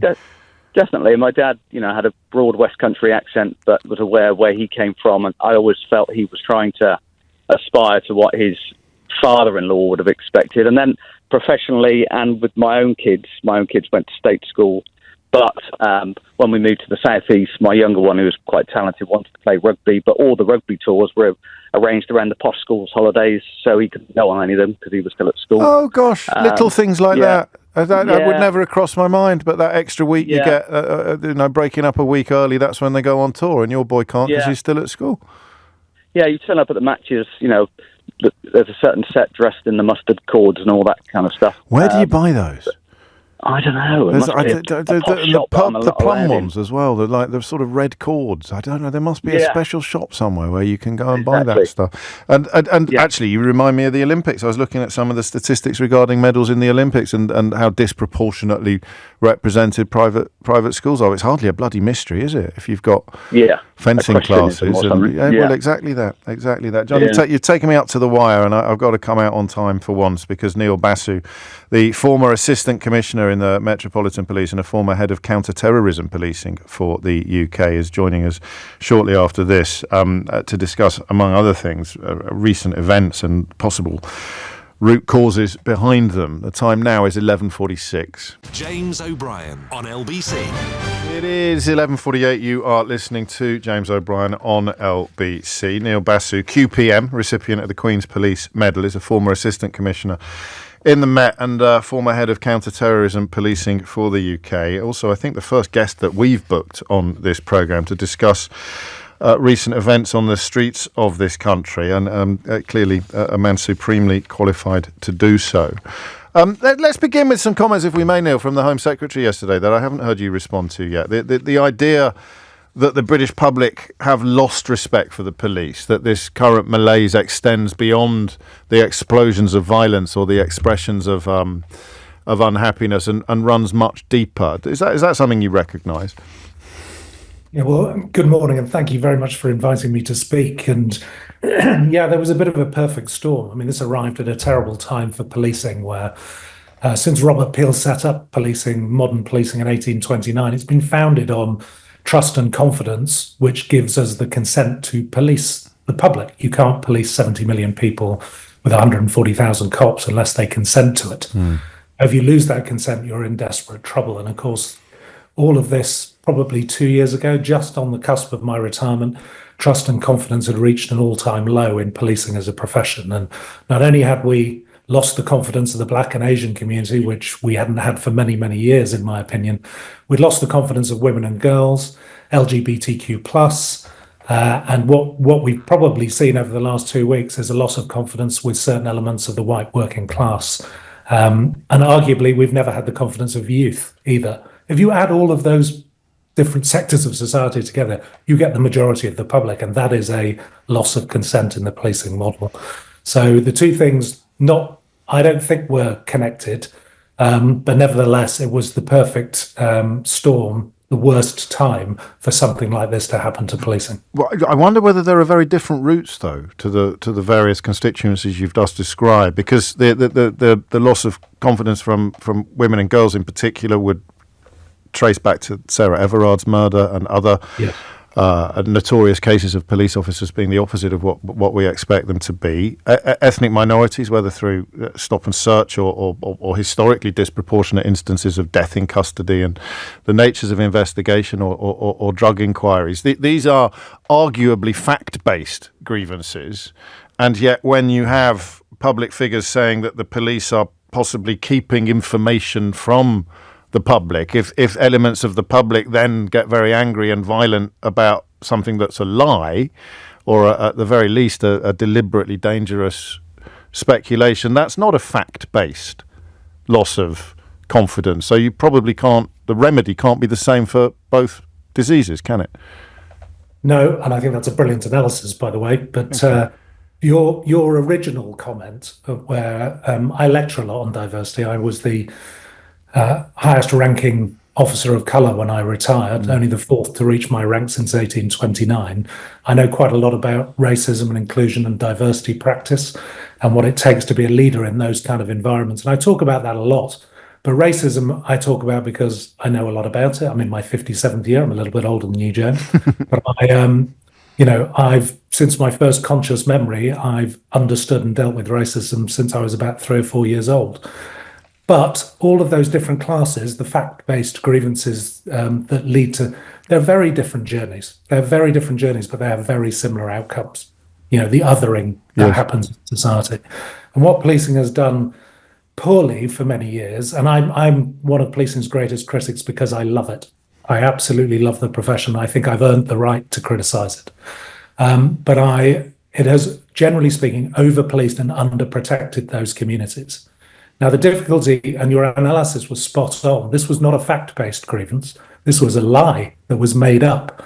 But if you don't have the confidence in the police, if you don't have the confidence in the state, if you don't have the confidence in society, which has been going downhill since the 1960s, you're going to get this kind of explosion of a response because there's no other outlet for it. And of course, when I say confidence in the police, what I want criminals, and basically that is what we have seen a great deal of, these are criminals, not protesters, not demonstrators, criminals. They don't have the confidence that they're going to get caught. People keep talking about deterrent sentences, but they don't have confidence that basically policing is any good. So they think, well, okay, I can take liberties because no one's going to catch me and no one's going to put me before the courts. And these people don't think of the consequences of their actions. They don't even think they're going to get sentenced. Sentences aren't the deterrent. Catching people quickly is the deterrent. At what point do those criminals become terrorists, in your view? There were two specific occasions, and I talked about this in the week that it happened. By the way, I haven't said the obvious thing is, and I feel complicit in this as well. Why? We all hijacked 13 families' bereavement and grief. And we should never have been in that position to be talking about this. We should have been talking about how we support those families and the community they came from. And you saw, the greatest thing I saw in that first week was a community coming together to support, to say not in my name, and to support those families. And that was straight after a group of white thugs surrounded a mosque and tried to burn it down with, worshippers inside it who were clearly absolutely terrified. That crossed a legal definition for terrorism for me. The difficulty is you've got to prove what the ideology was. And if the ideology was anti-Muslim hatred, I want to make Muslims live in fear and I want to get rid of them and potentially I want to kill them, it crossed that line easily. And you saw something similar in Rotherham when it extended UK-wide, where they surrounded a hotel which was an asylum seekers refuge and tried to do exactly the same thing. And I was very grateful that the new Director of Public Prosecutions, a lot of people scoffed at what I was saying. And I was saying, there was a lot of stuff about two-tier policing. I'm sure you'd want to discuss that. You can't have a two-tier approach to terrorism. Try and think about the pressure that would have been put on policing and the government if a group of Muslims or a group of black men had surrounded a white church and tried to burn it down with worshippers inside. No one would have hesitated for a single second to call that terrorism. And I know that. I did counter-terrorism for 7 years. What do you hear then when you hear the phrase two-tier policing? When did you first hear it in the context of it somehow favouring minorities as opposed to favouring the white majority. When did you first come across it, and what do you hear, A, when you hear it, and B, when you hear politicians like Priti Patel and Nigel Farage bandying it around? Well, I think that's the politicisation of policing. We could do a whole show on that. Yes. Both political and media commentary on policing has done the public no favours. Great criminologist Rob Reiner said, you'll get the police you deserve. If you want to talk about them in that way, if you want to disparage them, if you want to accelerate the loss of confidence, and don't get me wrong, policing has the first responsibility to win trust and confidence, not the other way around. But nevertheless, if you want to amplify that, you're going to get people not wanting to join, wanting to leave. You're going to get them not wanting to do their job or exercise their powers. And by the way, that's exactly what you've got today. Yeah. So if you speak to any of my former Chief Constable colleagues or the Commissioner of the Met, you'll hear that is a refrain from policing today. So we can't have this catch-22 where politicians are using them as a political football to make a political point, when actually this is a law and order issue on the streets of London. And any sitting government, their first responsibility is the safety of their citizens. I'm very proud that my final operational job in policing was defending this realm. That is the government's first important duty. People think of that in terms of war and the Ministry of Defence and our military services. Well, actually, it's everyday safety on the streets, which is actually entirely the responsibility of the police service. So if you want that safety on the streets, you should be backing your police, not using them to make political points. So the two-tier thing, I'm disgusted by. That is not what policing does. Policing knows that if it does adopt a two-tier policing approach, and it has done that in the past, and the not that distant past, then it loses trust and confidence from the section of the community that feels it is hard done by. And therefore, that's the section of community that rises up. And it's ironic for a mixed-race police officer to be hearing two-tier policing in regard of we're playing favourites with the Muslim community from the white working class community, when we spent, the vast majority of the post-Windrush era over policing and under protecting minority communities. So there is a deep irony to it, but that was not the modern police service that I left. They know if they do that, they are going to bring pain on themselves. And we have politicians bringing pain on police officers who are putting their bodies on the line to keep the peace. And they are being put at risk because we are amplifying the idea that somehow they're playing favourites. They're not. That's not how public order commanders are trained. It's not what they do. Speaking of amplification, and you'll be more cognizant than I am that some charges have been brought, but the role of social media and spreading ideas that are untrue, while perhaps claiming that you're only asking questions or referring to the social media accounts of some, profoundly and provenly unsavoury people. The relationship between those interventions and the riots themselves. What if you were still in post, what approach would you be taking to the question of whether public figures have actually contributed to incitement? I'd be calling it out. I'd probably be doing not much different than I did in the last week. In all fairness, my friend, the current Commissioner, Mark Rowley, has been doing exactly that. So also behind the scenes, I'll be asking our leading politicians to get together with their counterparts and try and get unity in the House about this is not the right thing to do. I did notice a quick flip within about 48 to 72 hours where even some of those figures who were using this to their own ends started to say, well, of course, I don't support violence. But there is a completely disingenuous tone and a shamefacedly lack of remorse that they might have contributed to the acceleration of this and the fact that it spread by making such, comments as, are we being kept in the dark? Are we not really being told the reasons? And we use these anodyne expressions, misinformation and disinformation. I like to use the word lies. Just let's make it crystal clear. People like to lie to make a point, either to make a name for themselves or in order to get supporters and more followers. And I think that kind of thing is pretty disgraceful.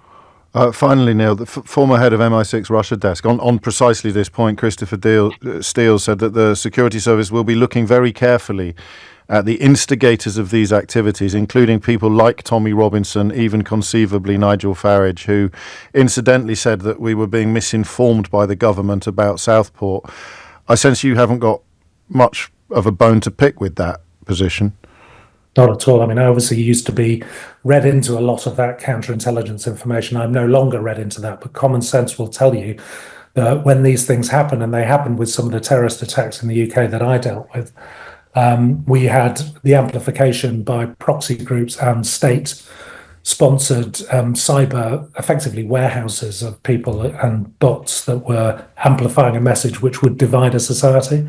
My great friend Jeremy Fleming said when he was editing Radio 4 a couple of years ago before he retired, said the one thing this country has to be really clear about is that the biggest threat from our adversaries overseas is not nuclear weapons or switching off a nuclear power station or interfering with our infrastructure.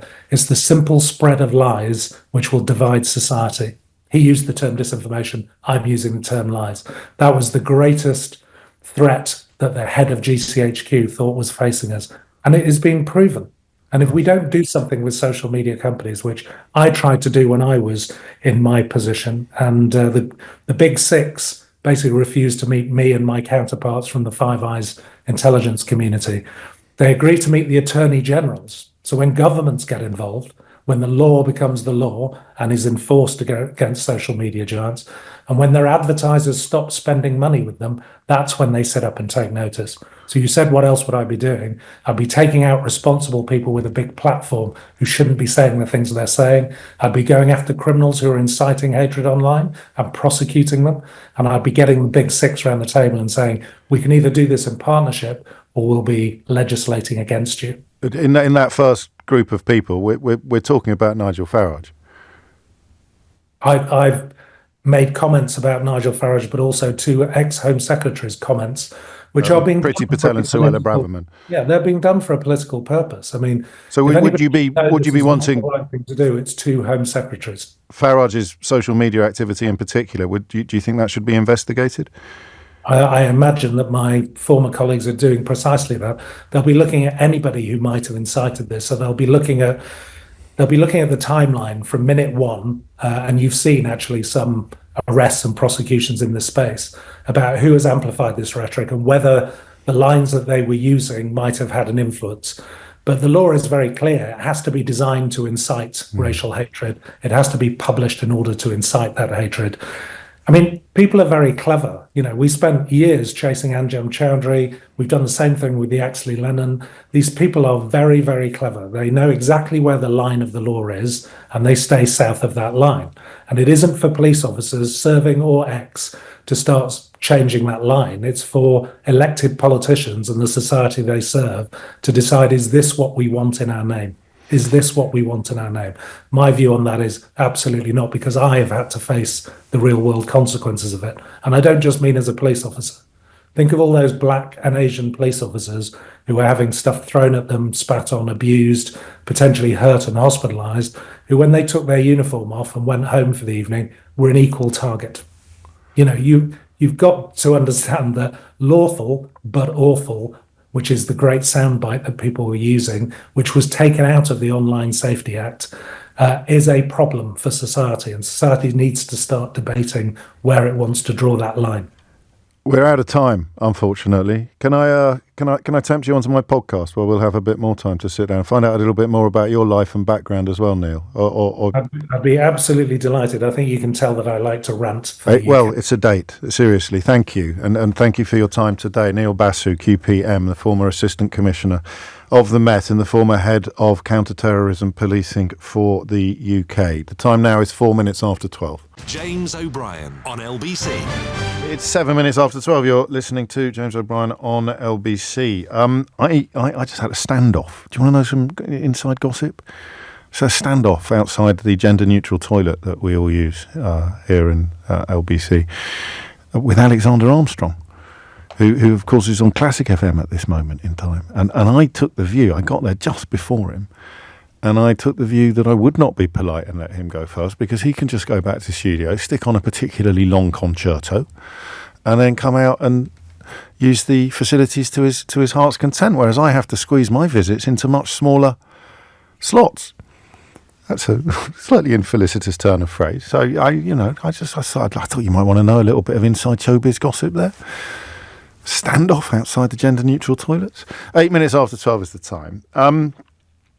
Change of pace now. we will almost certainly, but an awful lot of love come. Well, love's not quite the right word, but Neil Basu certainly impressed you, didn't he? And yeah, I'm glad I invited him to Full Disclosure at the end. I'm looking forward to it almost as much as you are, or as much as you are. Rosalind says that was brilliant. Dave says what a thoughtful and insightful with an S, not a C, individual Mr. Basu is. I'm really looking forward to that Full Disclosure episode. Carol, what a fantastic interview. The retired police chief was knowledgeable, balanced, articulate, and absolutely accurate in his assessment. It's voices like him that we need to hear more of on our TV and radio, and on it goes. So we will be looking forward to that Full Disclosure. The first opportunity, while some of these issues are still sort of box fresh, still live, still current, as it were. And we will, of course, be returning to the equality-related conversations almost certainly sooner rather than later. I need to try to remember to give you the news about the podcast of the because you probably didn't know that this program is available on YouTube in glorious Technicolor, so you don't just get to hear me. I'm now looking at the camera in a boggle-eyed fashion. You also get to see me. Don't forget to like, subscribe, and tell your friends. Is that what's the? Is it Hassan will know? Hassan's only yeah. What do you say on YouTube? Do you say don't forget to like, subscribe, and tell your friends? Is that what? And don't forget to turn your notifications on. Why? Why do you have to turn your notifications on? Yeah. So don't forget to turn your notifications on so that you get a little notification every time a new video drops. Yeah, drops. Right? It's drops. Yeah. Don't forget to like, subscribe, and turn on your notifications. Do I need a name for my fans on YouTube, like Swifties? Is that, or would that Jimmy's? Would that just be silly? No, that would be silly. Come on, 52 years old. So, but it's the fourth most popular, I think, at the moment on the whole of YouTube, ahead of some. Remember, this is the one you can watch. So obviously, I'm not really competing in the podcast market because I'm on the radio. But you can get the podcast from Global Player, and you can watch it on YouTube. And because obviously last week's news saw a lot of people wanting to tune in. It's safe to say it's ahead of an awful lot of outfits that get rather more promotion than I do. I'm sure it won't last, but go us, I would say. The fourth most popular podcast on YouTube last week. So congratulate. No, people aren't remotely interested in this, are they? I'll stop now. But I did that for a reason. One of the reasons I did it for is because you could probably get a degree in this kind of stuff these days. So if you were to get a degree in social media, you were going to do a degree in social media, my reaction would be, oh, don't be ridiculous. But have a little think for a minute about how important it is to maximise those sort of statistics. And what do you do to maximise those sort of statistics? What did Hassan just say? Our young work experience friend. He said you've got to turn on your notifications. Now, obviously, that's not going to get you a degree, that single insight, but search engine optimization or maximizing the reaction that you get online is going to be is already a huge part of how our civilization operates. So when I read in the Daily Mail that Mickey Mouse courses are advertising degrees in social media, I find myself thinking that we are revisiting territory we last visited about 15 years ago, when pompous old fools like me poo-pooed media studies. Clive tells me that it's like, subscribe, share. No, you've got to turn your notifications on, bruv. So when media studies became a thing, one of the first articles I ever got published was in a magazine that was called G-Spot, would you believe? It was very hard to find in newsagents. It was a club magazine. It was a bit like Dazed and Confused, but nowhere near as successful. Although, obviously, when my mum started boasting to her friends in Sainsbury's about the final arrival of a byline on my CV, it was potentially a slightly hazardous conversation. But the first article I got published there was about media studies degrees, and it was written from a position of negativity. It was written from a position of children being let down, and albeit that this was in the days before all funding of university interviews had been taken away, essentially being robbed and conned into staking their futures on unachievable goals. You are going to spend an awful lot of money, take out an awful lot of debt for a degree that, in the context of getting a job in the industry that you want to get a job in, is going to prove to be largely worthless. I could not have been more wrong. The incidence of individuals I work with now who haven't done some form of media training, haven't done some form of academic, haven't done a journalism qualification in particular. It doesn't necessarily have to be to degree level, but it has now replaced the old journey that my dad took, which was through regional newspapers onto Fleet Street, or the one that I took, which was through gossip columns. If you went to a posh school, you didn't have to go and work for the whole Daily Mail. You could go and work for a gossip column and not get a byline in the newspaper, work under someone else's byline, whether it was a real person or a 18th century Irish diarist called William Hickey. You would submit your little bits for that column, and if you were any good, and you'd work your way. So that the old paths to professional status have largely closed, which means that the academic training becomes more important. And that's why I'm wary of concluding that some of the degrees being described as Mickey Mouse degrees today deserve to be. But I don't know. So, Daily Mail analysis of the UCAS clearing website shows 22 institutions are offering courses in video gaming or esports, social media, digital content creation, and there's one course called a Rap and MC course. MC as in Master of Ceremonies, which is also a word for crossword fans, spelled E-M-C-E-E. Did you know that? It quite often comes up on Spelling Bee. So what I want to know in the first instance is what you do on these specific courses. What do you do on a video gaming and esports degree course? 0345 6060 973. Number two, what do you do on a social media degree? Because I've got a feeling that would be quite a good thing to do. I've got a feeling that a social media degree in 2024 would be a bit like a media studies degree in 2004. You're going to be ahead of the curve. You're going to be ahead of the loop. You're going to get hired to come in and tell people like me how to improve my profile on YouTube.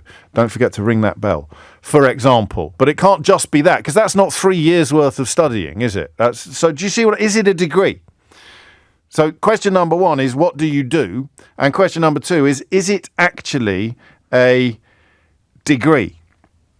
And then on the Rap and MC course, if there's only one course in the country, I would also cautiously suggest that that's probably quite a good course to get onto as well, isn't it? If there's only one in the country, it's presumably quite prestigious. A great friend of mine was one of the first people to go on the pop music degree course at the place in Manchester that George Martin was involved in setting up, and he went on to be a hugely successful guitarist. So what are these specific degrees, these degrees in social media, esports and video games, and latterly, given that there's only one, we're probably not going to have anyone listening who can tell us, but you know me, we'll try. You've got digital content creation. How can that be a Mickey Mouse degree? That's the future. A digital content creation degree? No? Or, of course, finally, the Rap and MC one. And are we confident that they actually qualify as degree courses? 0345 6060 973. All right, hit those numbers now. You will get through. But I also want to talk to you if you did what was then called a Mickey Mouse degree. So you signed up for a degree in media studies or a degree in cartooning or a degree, I don't know what it was, but you know that other people thought that it was a Mickey Mouse degree. I'd like you to tell me whether they were right or wrong. Now that a few years have passed since you graduated with your so-called Mickey Mouse degree, are you in a position to throw that pejorative back in the faces of your critics? Or are you here to ruefully admit that in retrospect and upon reflection, it was probably a waste of your time and money to do what other people called a Mickey Mouse degree? So there's two ways into this. The degrees that are being called Mickey Mouse degrees today, is that fair? And the degrees that were called Mickey Mouse degrees yesterday, was that fair?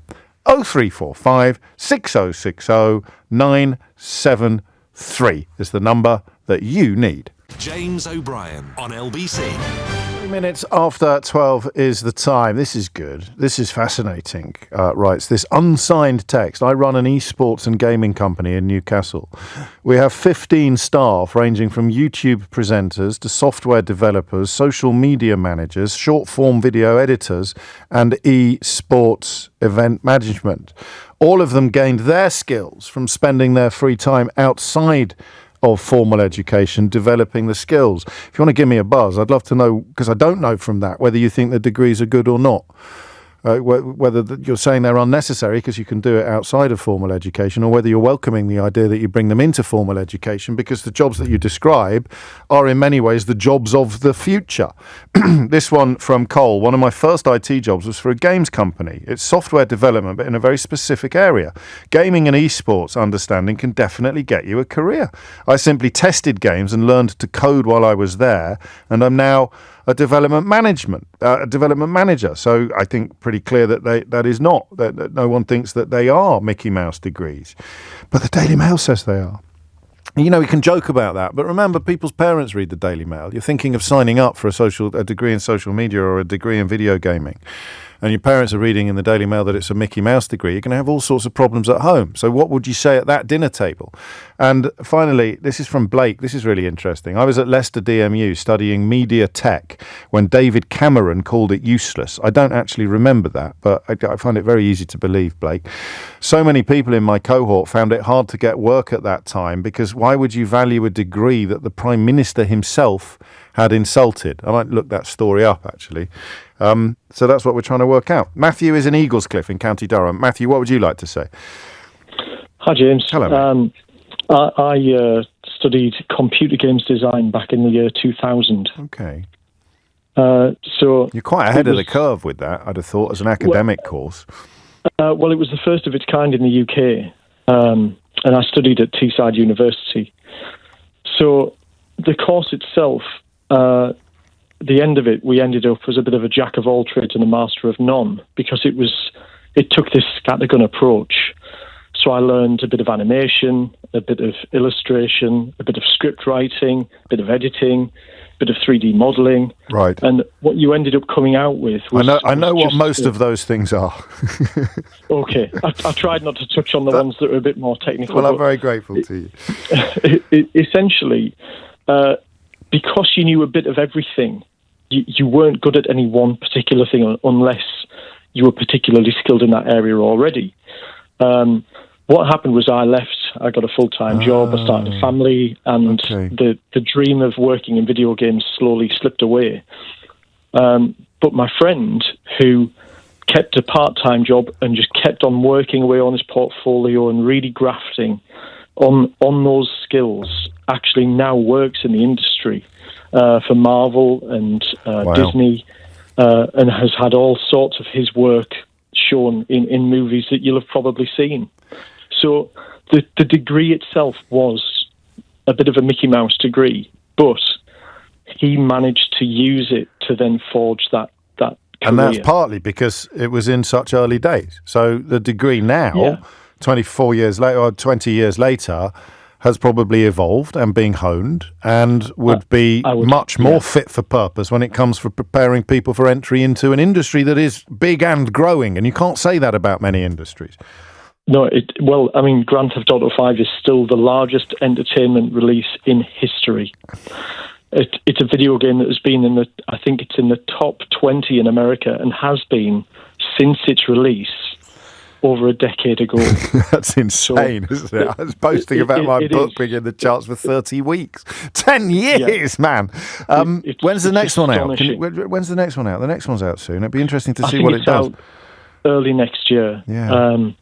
But the other point I wanted to make, just as a flip side to it, is university did actually still provide me with some benefits, which I think is the independence that it brings, the people that you meet that come from much broader areas of the world even than where I grew up in Middlesbrough. So it does have benefits, even if you do have a Mickey Mouse course so to speak. I keep on saying I know. it was a really bad thing. Well, hang on, your mate ended up in cartoons, didn't he? So it's quite appropriate in a way. You mentioned your family. So how old's your oldest now? 19. And you may already have had this conversation. If she told you that she was going to go to university to study any of these courses, I'll run through them: video games or esports, social media courses, digital content creation, or rap and MC course. Maybe leaving out the last one because that's going to involve a very specific set of interests. Yeah. What would you say? You'd be cool with that? You'd be comfortable, or would you say no? I think I would be. Right. I think I would be. She actually wants to be a teacher, but my son is really into coding, and he's played video games because I love them. So his interest in them has led to what I think will be a career for him. How interesting. So, and we missed a trick there. I got half the joke, Matthew, about going into cartoons, but your friend did a Mickey Mouse degree and now works for Disney. That's the gag. Yeah, I missed that as well. How did we both miss that? That's ridiculous. Absolutely ridiculous. Take care, mate. That's a perfect first call on this subject. And apparently it's fall or autumn of next year that Grand Theft Auto 6 comes out. That's going to be an interesting moment for me because my video game enthusiasm has diminished exponentially, actually, since my oldest was born. And for a period when my kids were very, very young, I was getting paid to review video games. And if you don't know the answer to this question, you're not going to believe it. Who do you think I got paid to review video games for? Including Grand Theft Auto 5, would it have been a decade? Maybe. Certainly Grand Theft Auto 4. What British media outlet? What's the least likely British media outlet that paid me to review video games, including Grand Theft Auto? You're not allowed to answer that question unless you genuinely don't know, because I have mentioned it before. But you won't believe it if you don't. Martin's in Grimsby. Martin, what made you pick up the phone? Hi, James. Yeah, I'm in Grimsby at the moment. I work for a university in Birmingham, and I'm a course leader for a songwriting course. For degrees, higher education. So up to kind of level 6, really. And we get a lot of MCs, rappers, people who are interested in that sort of thing. And I think these courses, they always get knocked. They always get called the kind of Mickey Mouse degrees. I know the last government, when they used to kind of periodically wheel this phrase out, I'd look up exactly what courses I mean. And there was always sort of music courses in there and stuff, you know, in favour of sort of science and maths, of course, with the last Prime Minister. Yeah. But the thing is, the point I wanted to make was that I think every higher education course, it has the name of the course, and of course you're going to do modules that are associated with those topics. But there's a whole load of other skills and you know, personal skills and life skills that come with it. So, for example, you might not, if you've got a kid on the street who's really into rap and really into making beats in his bedroom and you know, stuck in his laptop and all he wants to do is music, he wouldn't go do another degree, I don't think. You know, so he either does no degree or this degree.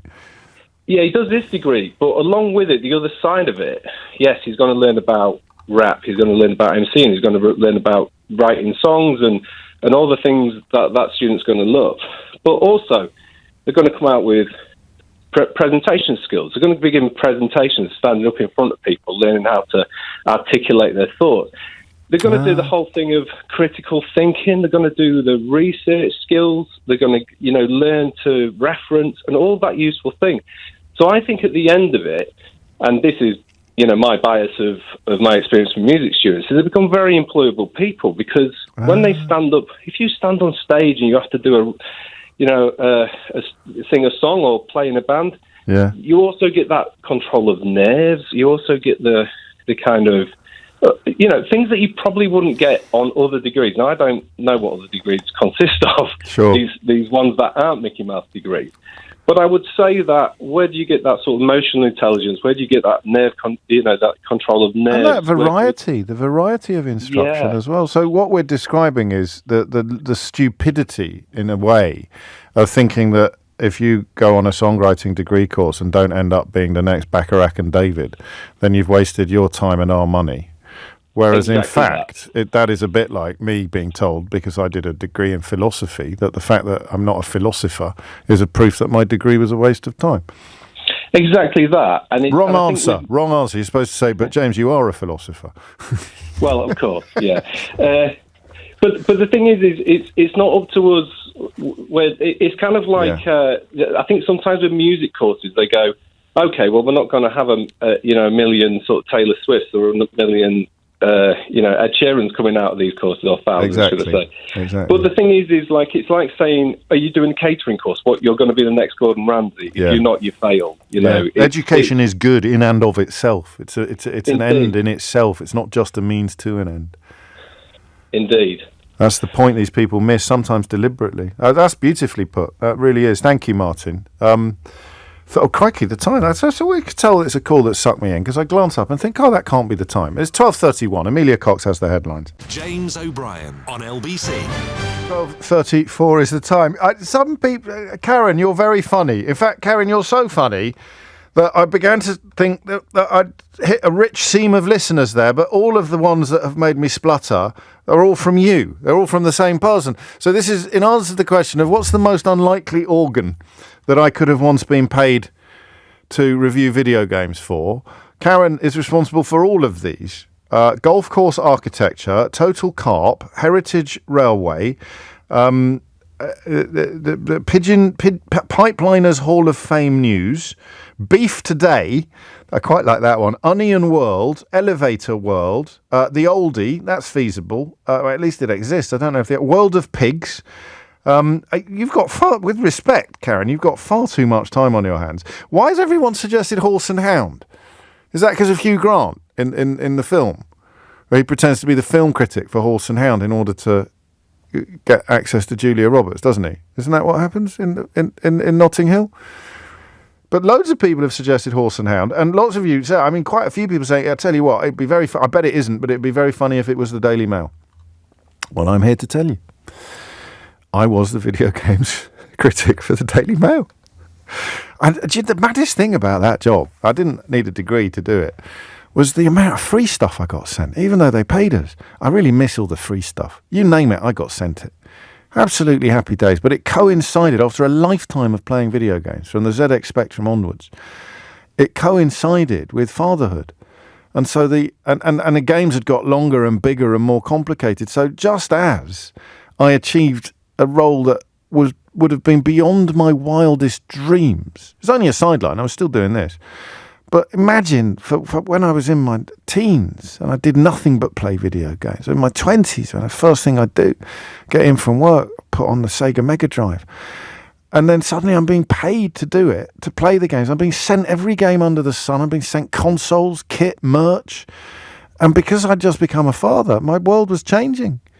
And it just never quite... dear. World's tiniest violin, if you would. 12:37. Josh is in Warrington to steer us back to Mickey Mouse degrees. Josh, what would you like to say? Hi, James. Thanks for having me on again. Nice to speak to you. You're very welcome. So it's a really interesting one, this one. I think the term is still quite unfair for some of the ones that you listed. Well, I love the idea that our friend's pal had a Mickey Mouse degree, it was called at the time, and he now works for Disney. I think that's perfect illustration of how unfair it can be. Exactly, and if Cameron's comments were true from your previous caller, then shows his usual assessments. However, I think so. I did English and stayed on to do a master's, and I now work in tech. I'm not actually the tech person, but basically my job is helping to make public or private sector services easier for people like you and me to use when you're trying to tax a car or, upload a picture onto something. And I do a lot of hiring for roles that might involve SEO or search or content management. And it's really fascinating because the people who I interview who've done the degrees in those things as recently as 2 or 3 years ago, they're quite on it in terms of the theory and the academia and the practice. But then when I interview them compared to people with a similar tenure of experience, but they've done either apprenticeship or they've just crammed as much in as they can online or helped their friends' Instagram business out or whatever it may be, they usually shine over the people who've maybe got 3 years and a degree in the subject. So and one of your previous callers, I think it was a video game chap, talked about how he sort of became a jack of all trades, master of none. Yes. And I think it's a complex one because, to your philosopher point, I went to university to do an English degree.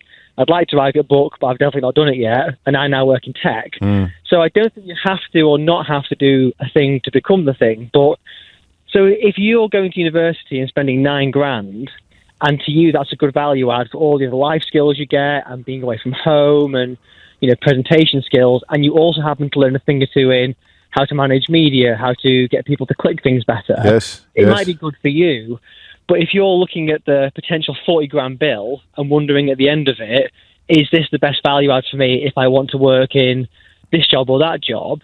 I think it becomes a more nuanced conversation then around... Well, this is like the songwriting conversation, isn't it? Are you going to be the next Ed Sheeran? No, but that's really not the point. Yeah, and that's why I think the Mickey Mouse term from kind of 2010 or whenever that first spawned isn't helpful. I mean, I imagine there maybe are some degrees where if you are just doing a study of, say, Taylor Swift's life and you might want to be her biographer or something, I can maybe see where the term comes from. But things like social media or content management, it's unfair, but it's more than a question of, for that person, what's the broader choices they could make if the outcome for them is the job. But I think you're right. I think fundamentally it's not a fair term. But I mean, I'd have thought that your sector would be one of the sectors where academic training, as it were, or a degree was absolutely in lockstep with practical experience. I'd have thought that you as an employer would have inroads into local educational institutions. And what I'm hearing is that that's not the case at all.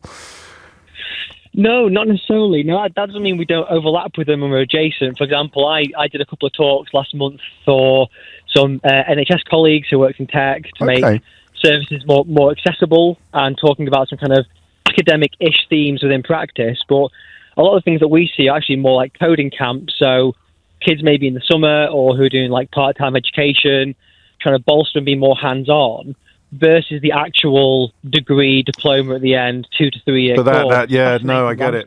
Yeah, but that takes us back to the evolution question, doesn't it? So really, they should be, if you're running a course in one of these disciplines, you should be working harder to make links with employers like you.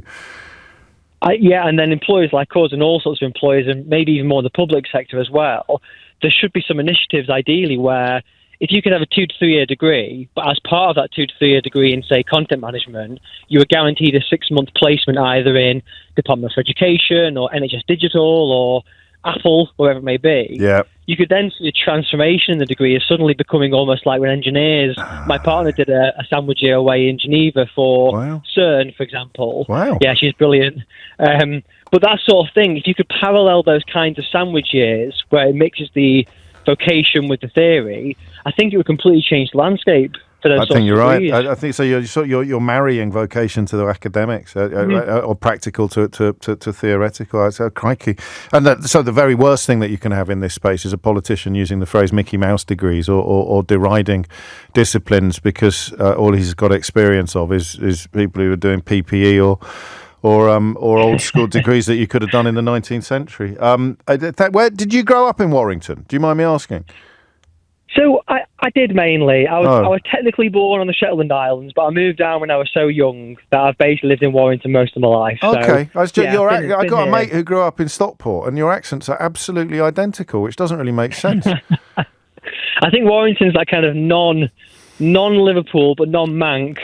Somewhere in between really the two. Yeah, it could be that. It could be that. Anyway, I just indulging my personal enthusiasm for English accents. Josh, thank you. 12:43 is the time. I'll tell you who'd have been good on this one. Andy, who tweets me all the time. I met him at one of my book signings. He very, very heavily involved in the Video Games Museum, but also he's just tweeted me to say, I'd love to call in to speak to you about so-called Mickey Mouse degrees, but we're a bit busy in a British esports board meeting right now, and we've got important business to do with exports and community work ahead. Now, British esports being the national body for competitive video gaming in Britain, which, again, oddly, because it was my dad, my late father, who was very dismissive of media studies degrees because to his generation it made no sense. He went to work for the local newspapers at the age of 15, so and didn't get a degree until much later in life with the Open University. But oddly, many moons ago, when I think I was doing a paper review on Sky News or something like that, and I came off and I'd said something like not too far away from now. So I'd probably said 20 years from now, and we'd be going back, if I was still doing paper reviews on Sky News, we'd be going back 20, 25 years.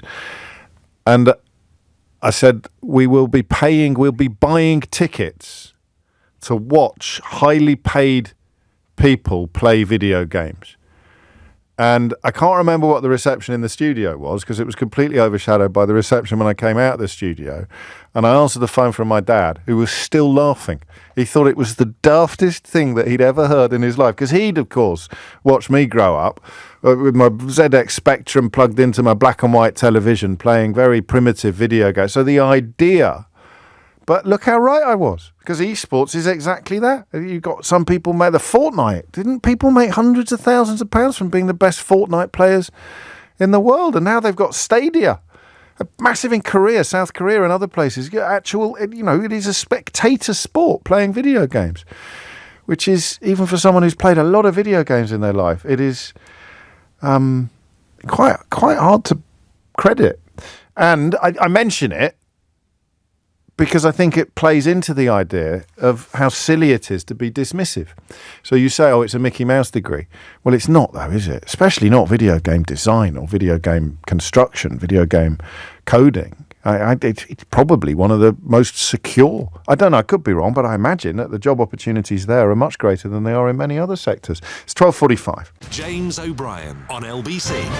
It's 12:48. You're listening to James O'Brien on LBC, where the old phenomenon of Mickey Mouse degrees, which was in retrospect, I think, profoundly unfair nomenclature, has been resurrected, or at least there's an attempted resignation in the pages of the Daily Mail today, where somebody got told by a news editor who's presumably my age or older to ring around all the universities and find out what sort of courses they're offering, or indeed to check the clearing, check the UCAS website and see if you can find any degree courses that look like they shouldn't be degree courses. So they found 22 institutions offering courses in video gaming or esports. Huge growth industries, particularly in the context of video gaming, where Britain punches well above its weight. But yeah, hey, down with that sort of thing. 9 have social media courses because who thinks social media is ever going to catch on? Why would you want to be one of the best informed and educated people about a sector like social media? Social schmedia, more like. That's never that's never going to... I mean, how can you think that these things aren't worth studying? Digital content creation. What do you think digital content is, you loons?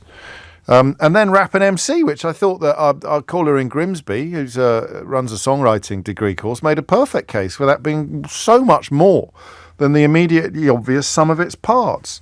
But if you did a degree that other people perhaps refer to as Mickey Mouse, or did when you did it, were they right, or have you proved them wrong? 0345 6060 973. And here, on a completely different, Ipsos has done a poll. This is quite a staggering result, actually. Ipsos have done a poll, and what percentage of the population, according to this opinion poll, don't care who the next Tory leader is? So do it as a mark out of 10. Out of 10 people, out of every 10 people, how many actually don't care who the next leader of the Conservative Party is? This is really bad news for them, actually. So you text your answer on that if you want to, or WhatsApp it to me. 12:50 is the time. Back to the phone. Sal's in Bermondsey. Sal, what would you like to say? Hi, James. Hello, big fan of your show. Thank you. That's very good. It's only me. A bit nervous. So my heart's a bit in my mouth. I've been on hold for a while, but okay. I'll try and explain a few points. Thank you. So yeah, I got into a gaming degree, if you want to call it that. In inverted commas, Mickey Mouse degree in 2004. Right. And I graduated sort of in 2007, just before the financial crash. And the degree in my eyes, like a lot of people who have said, who have been on these degrees, is that you become kind of like a jack of all trades. People that are aware of like esports, and what I found out in my second year, one of the things I want to mention is that UCAS, for example, at the time, didn't have much knowledge about it. It was a fairly new sector. It was booming. So you had a lot of these degrees sprout up out of nowhere, and there was no like kind of industry involvement in the setup of these courses. So you never had anyone from like EA or Rare Games or any of these big gaming companies that came in to consult on what the content should be. Did you smell a rat quite early on because of that? Did you think or did your discovery come later? Yeah. So in year 2, we were not like, it was kind of like very broad subjects. Like we were doing like a bit of 3D modeling here, and the course wasn't really like it felt like the course was incomplete. Like you're paying for a service, and like the content was not there, and like the learning outcomes and what careers are afterwards was all kind of like it was all very wordy and kind of foggy about what your future prospects would be. So this is about the specific course that you did, rather than necessarily about the wisdom of or the validity of a course in gaming, isn't it? So it could have been good, but it wasn't. But yeah, this is the point I want to try and make. So like I found so UCAS, that's one thing, didn't have enough information, so we went on to this course kind of blind. Then there was in year 2 we found this, I found it was a website called Skillset. Yeah. And I don't know if it's still around, but basically it detailed a list of gaming courses that were in partnership with industry. So you had a list of courses. There was some in Brighton, there was some in the north of England, in Edinburgh, for example, with universities that had partnered with gaming companies, and the gaming companies had basically set out, what the course would look like, and the course basically was quite intensive. So, for example, if you wanted to go into software engineering side of esports, you would need a degree that was heavily catered towards like maths and C++, for example, in programming. Whereas if you wanted to do the art side of it, of creating characters and all that kind of stuff, you'd better go to somewhere that is specialized in like 3D modeling. But either way, in the end, I didn't get into the gaming industry. I pivoted into something else because basically I couldn't break through because my course was too broad. I didn't have like a show reel or anything. But this is again these are contributions that create in my mind the idea that it's a great idea to do these courses. They just need to be better than the ones that you did, better than the one that you did. So the silver lining is So I completely agree. Like right now, the maturity of them is probably a lot better, because there's a lot more people from these courses that are going into the gaming industry. However, what's probably made it a lot easier, and something that I'm kind of dealing with in my current workspace, is automation. So the fact that you've got AI and you've got these tools and utilities that you can use to essentially just throw your ideas into, it's almost like you've got a co-pilot that writes the code for you, and you become a plumber. So you basically plumb and you stitch bits of code together that you might not necessarily have a depth of understanding in, but you know that you can plumb these bits of things together to create a game. And anyone can do this right now, by the way. If you've got access to AI, like ChatGPT, for example, you can stitch together whatever game you want to with whatever type of graphics you want. Obviously, there will be a little bit of jiggery pokery that you need to get around, but majority of people with any kind of sense could probably do it themselves. Yeah, but again, there's a little bit of generational snobbery going on, because how many people who've done degrees in English literature have become novelists, or how many people who've done degrees in history have become historians? So it's about persuading, or it's about ensuring rather that the sum total of what you gather from doing one of these degrees justifies the investment of time and money over a 3-year period, and it definitely can in all of these all of these areas. Jimmy makes an excellent point. He says, train to be a plumber, James. I don't think this is aimed directly at me. I'm doing all right, I think, Jimmy. If I had my time again, train to be a plumber. AI was going to eat up all of these jobs, and that comes from someone with 25 years of video game production experience. That kind of touches on some of the points that Sal was making as well. Matt says, I've got a politics degree, James. I don't think any politicians would call it a Mickey Mouse degree, but let's face it, it's hardly vocational. That's a very, very good point, actually. I loved it. I got a politics A-level. I'm not a politician. Does that mean it was a waste of time doing a politics A-level?